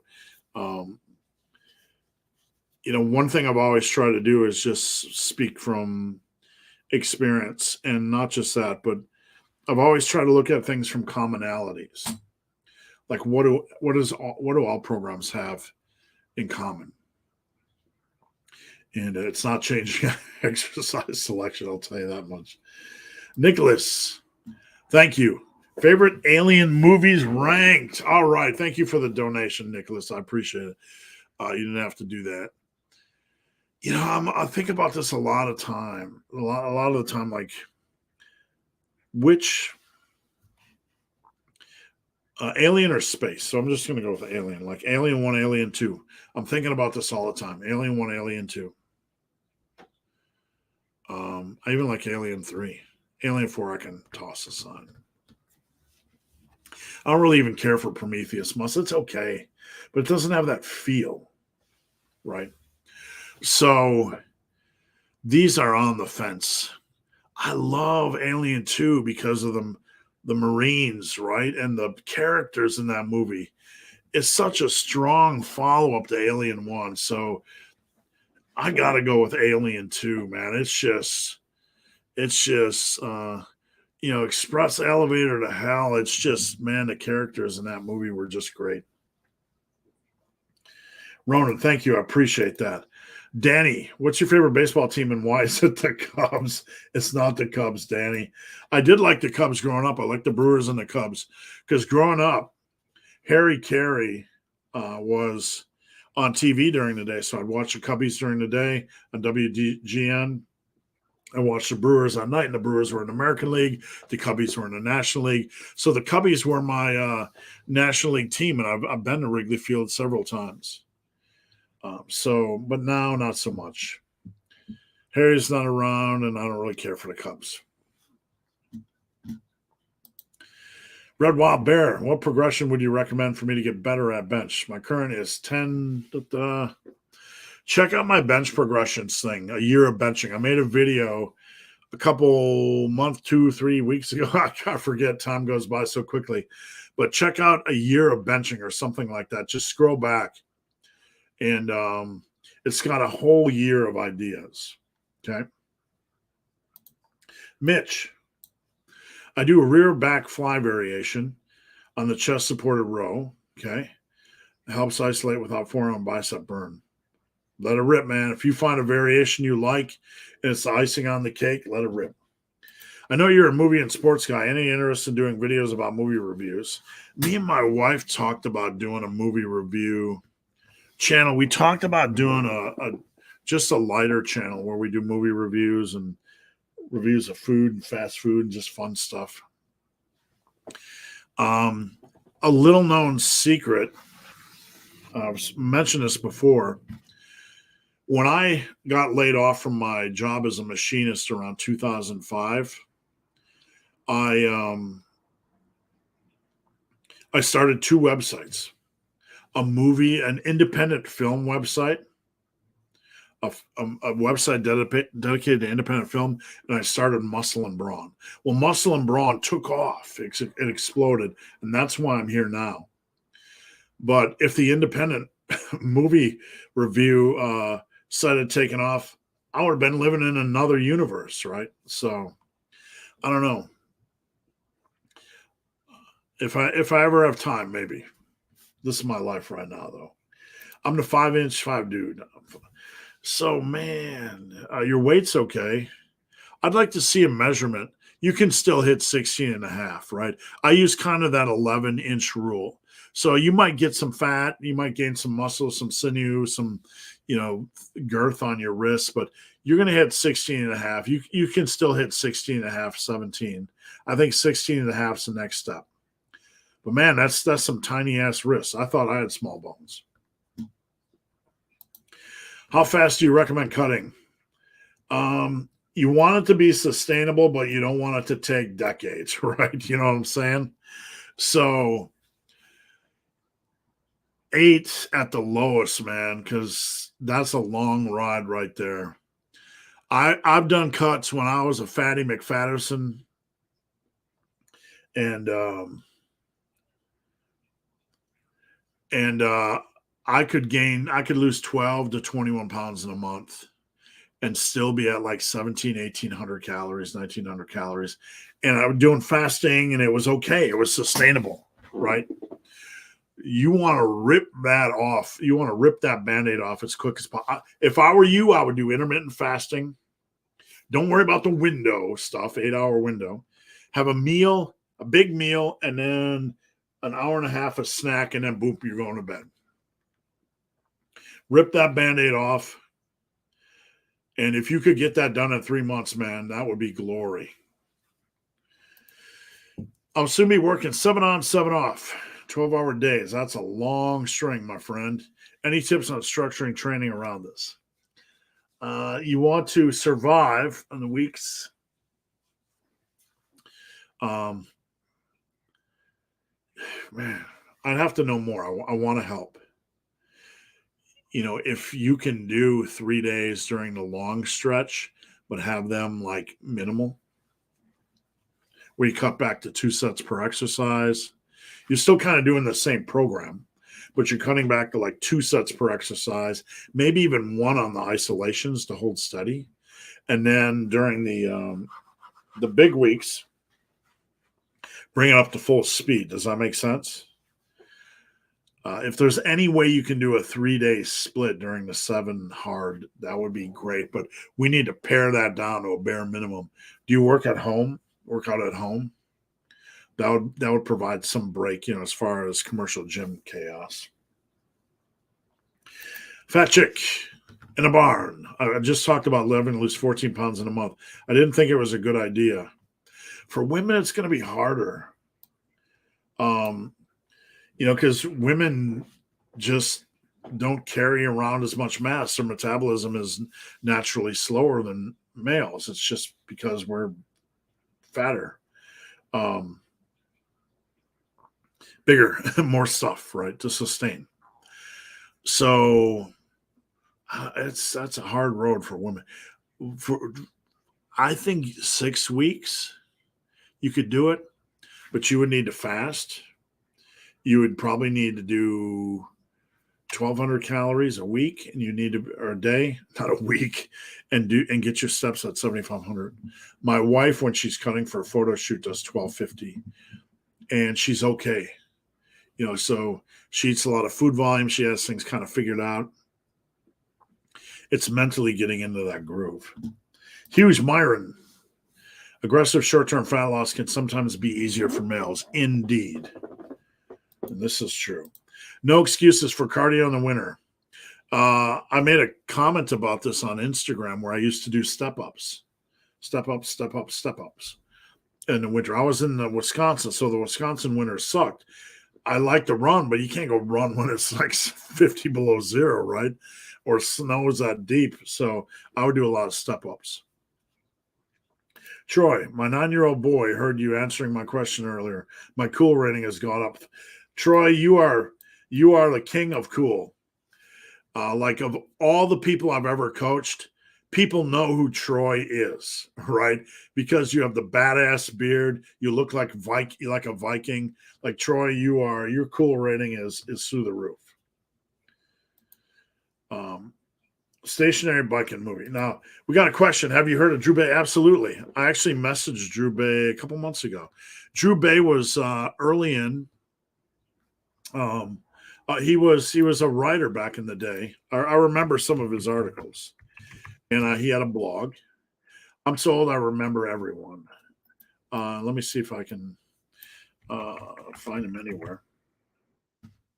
So I've been in this game a long time. I've seen him come and go. Bay.com, for anybody interested. I'm going to present. There's a website, Bay.com. I'm not here to support Drew. I'm sure we have differences, but his blog, his website, still, he's a high intensity training guy. I don't agree, but I'm sure there's a lot of other things we agree on. Train hard. His 10 rules for strength and muscle. Train hard, yes. Train progressively, yes. That's what I said earlier. Train hard, train progressively, and nail your nutrition. Train consistently, yes. That's a pillar of my success. Never looked at these before. I don't agree with this one. Keep your workouts optimally. Yeah, you need recovery time, but I think it's overstressed. I agree. I agree with form.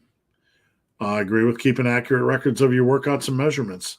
You can't know progress unless yep, I agree there. So me and Drew agree on a lot of things. I just don't agree. One area I don't agree on is the over stressing of the need for rest. But I'm not going to go to war with Drew because we agree on 90%.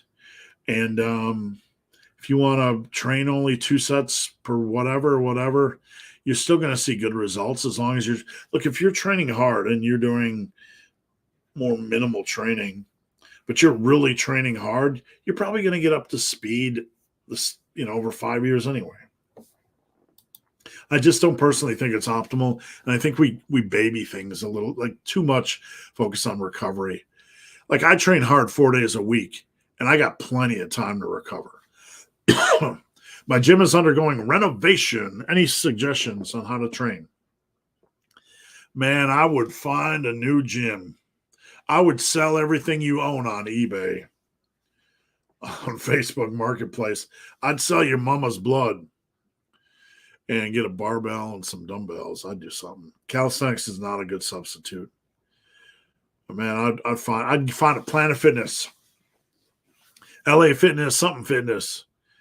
Because you can still get a good workout in a Planet Fitness. Getting steps in with my dog, that works. Also currently lean bulking, but since my gym is closing, I don't know how to approach my diet. If you can't train optimally, you do not want to be in a surplus. So it's probably a good time to do a cut. And even if you can't train for like 2 months and you lose a couple pounds of muscle, that's okay because you'll get it back from muscle memory. But that's probably a good time to defat. I don't even bother tracking my macros. I just track my calories. Yeah, I don't track my protein either because I know I'm getting enough. So I'm right there with you. Does getting a very good pump on an exercise mean you're targeting the muscle more? A pump can be muscle dependent. Like there are some muscle groups that are harder to get a pump on. And I think it's because of just the function and the exercises involved. So when I'm working hard, I get a pump on my chest, my triceps, sometimes my biceps. I get a pump in my delts, but I don't always feel it, but I can see that I'm right pumped up. I don't ever get a pump in my back and not really in my quads. So it's arbitrary, but it can be an indicator of hard work. I hate it here today in Wisconsin. Yeah, I mean, like on days like that where the snow's crunchy and the sun's out, usually in Wisconsin it'll be like -5 degrees and the sun will be out, and it'll mess with you, right? I'm asking because Drew Bay has videos explaining how building muscle, and that hit is so good because you really fatigue. Fatigue is good, but there's no science that shows that one set is the be all end all. That's just somebody adopting a limited view, and that doesn't look at, that's not pragmatic. It doesn't look at the body of work over hundreds of years, over 100 years. So it's a little bit dogmatic, and I don't mean to be disrespectful in saying that. A pump could also be from short rest breaks. Yeah, but short rest breaks increase set rep intensity, which can increase, training intensity and hypertrophy. So there's some value to that. Troy's videos are next level. Yep, Troy trains, on that level. You want to know what hard work is? Look at what Troy is doing. All right, guys, last questions. Get them in now, or I'm gonna jump off. Longest live ever. We're down to one comment, so if you want it, you hit it now. Kyrok, which of your programs would you recommend for a beginner? Like a rank beginner, never touched weights before? Or I would probably look at the upper posterior, and we might have to modify it based on your experience and equipment. So if you need any help, don't hesitate to message me. Where to find Troy? He is on Instagram. Let me see if I can find Troy on Instagram. Hang tough, guys. We're gonna jump off here in a moment. I'm gonna find Troy for you. Let's see what I got here. Troy, you're gonna be getting a lot of spam, and I'm sorry, but they're asking, and you can tell your son you're a legend. Present, screen share, application window, Troy. There. Troy _ getting dot stronger. Okay. Should we look at a video? Should we look at a video? Where's Troy? All right. Just killing like I can't even walk. Troy can't even get to the bathroom to poop. Right? He's done. That's hard work right there, my friends. You ain't faking it. That's not faking it. Nicholas, how does reverse dieting work? I'm not a big fan of reverse dieting. Your metabolism is not going to speed up and slow down. It's just all overthinking. When you're coming off a cut, you want to try to find your baseline. So I back it up a little bit. I'll have clients back it up for 5 days, and we'll kind of allow water weight to stabilize a little bit. But the whole concept is not anything we need to worry about, and it's just overblown. Full body 2 to 3 times per week is plenty for beginners, in your opinion. I'm not against full bodies. I was one of the early ends on saying full bodies are viable, but upper lowers are viable, and they're much more comfortable. So that's your opinion. All right, guys, thanks for watching Massive Iron Live long, and I appreciate each and every one of you. I do.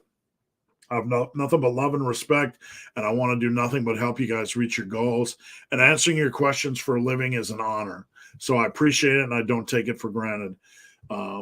So each and every one of you, say thank you when I'm off. If you could be kind enough to leave a like and a comment on this video, and click the notification bell, to get notified, because subscribing is not good enough. When you click that notification bell, it actually tells you I have a new video, and I would really appreciate that. All right, guys, let's come back next Friday and do this shit all over again. All right, thanks for watching, and let me find the stuff here, and we are out of here.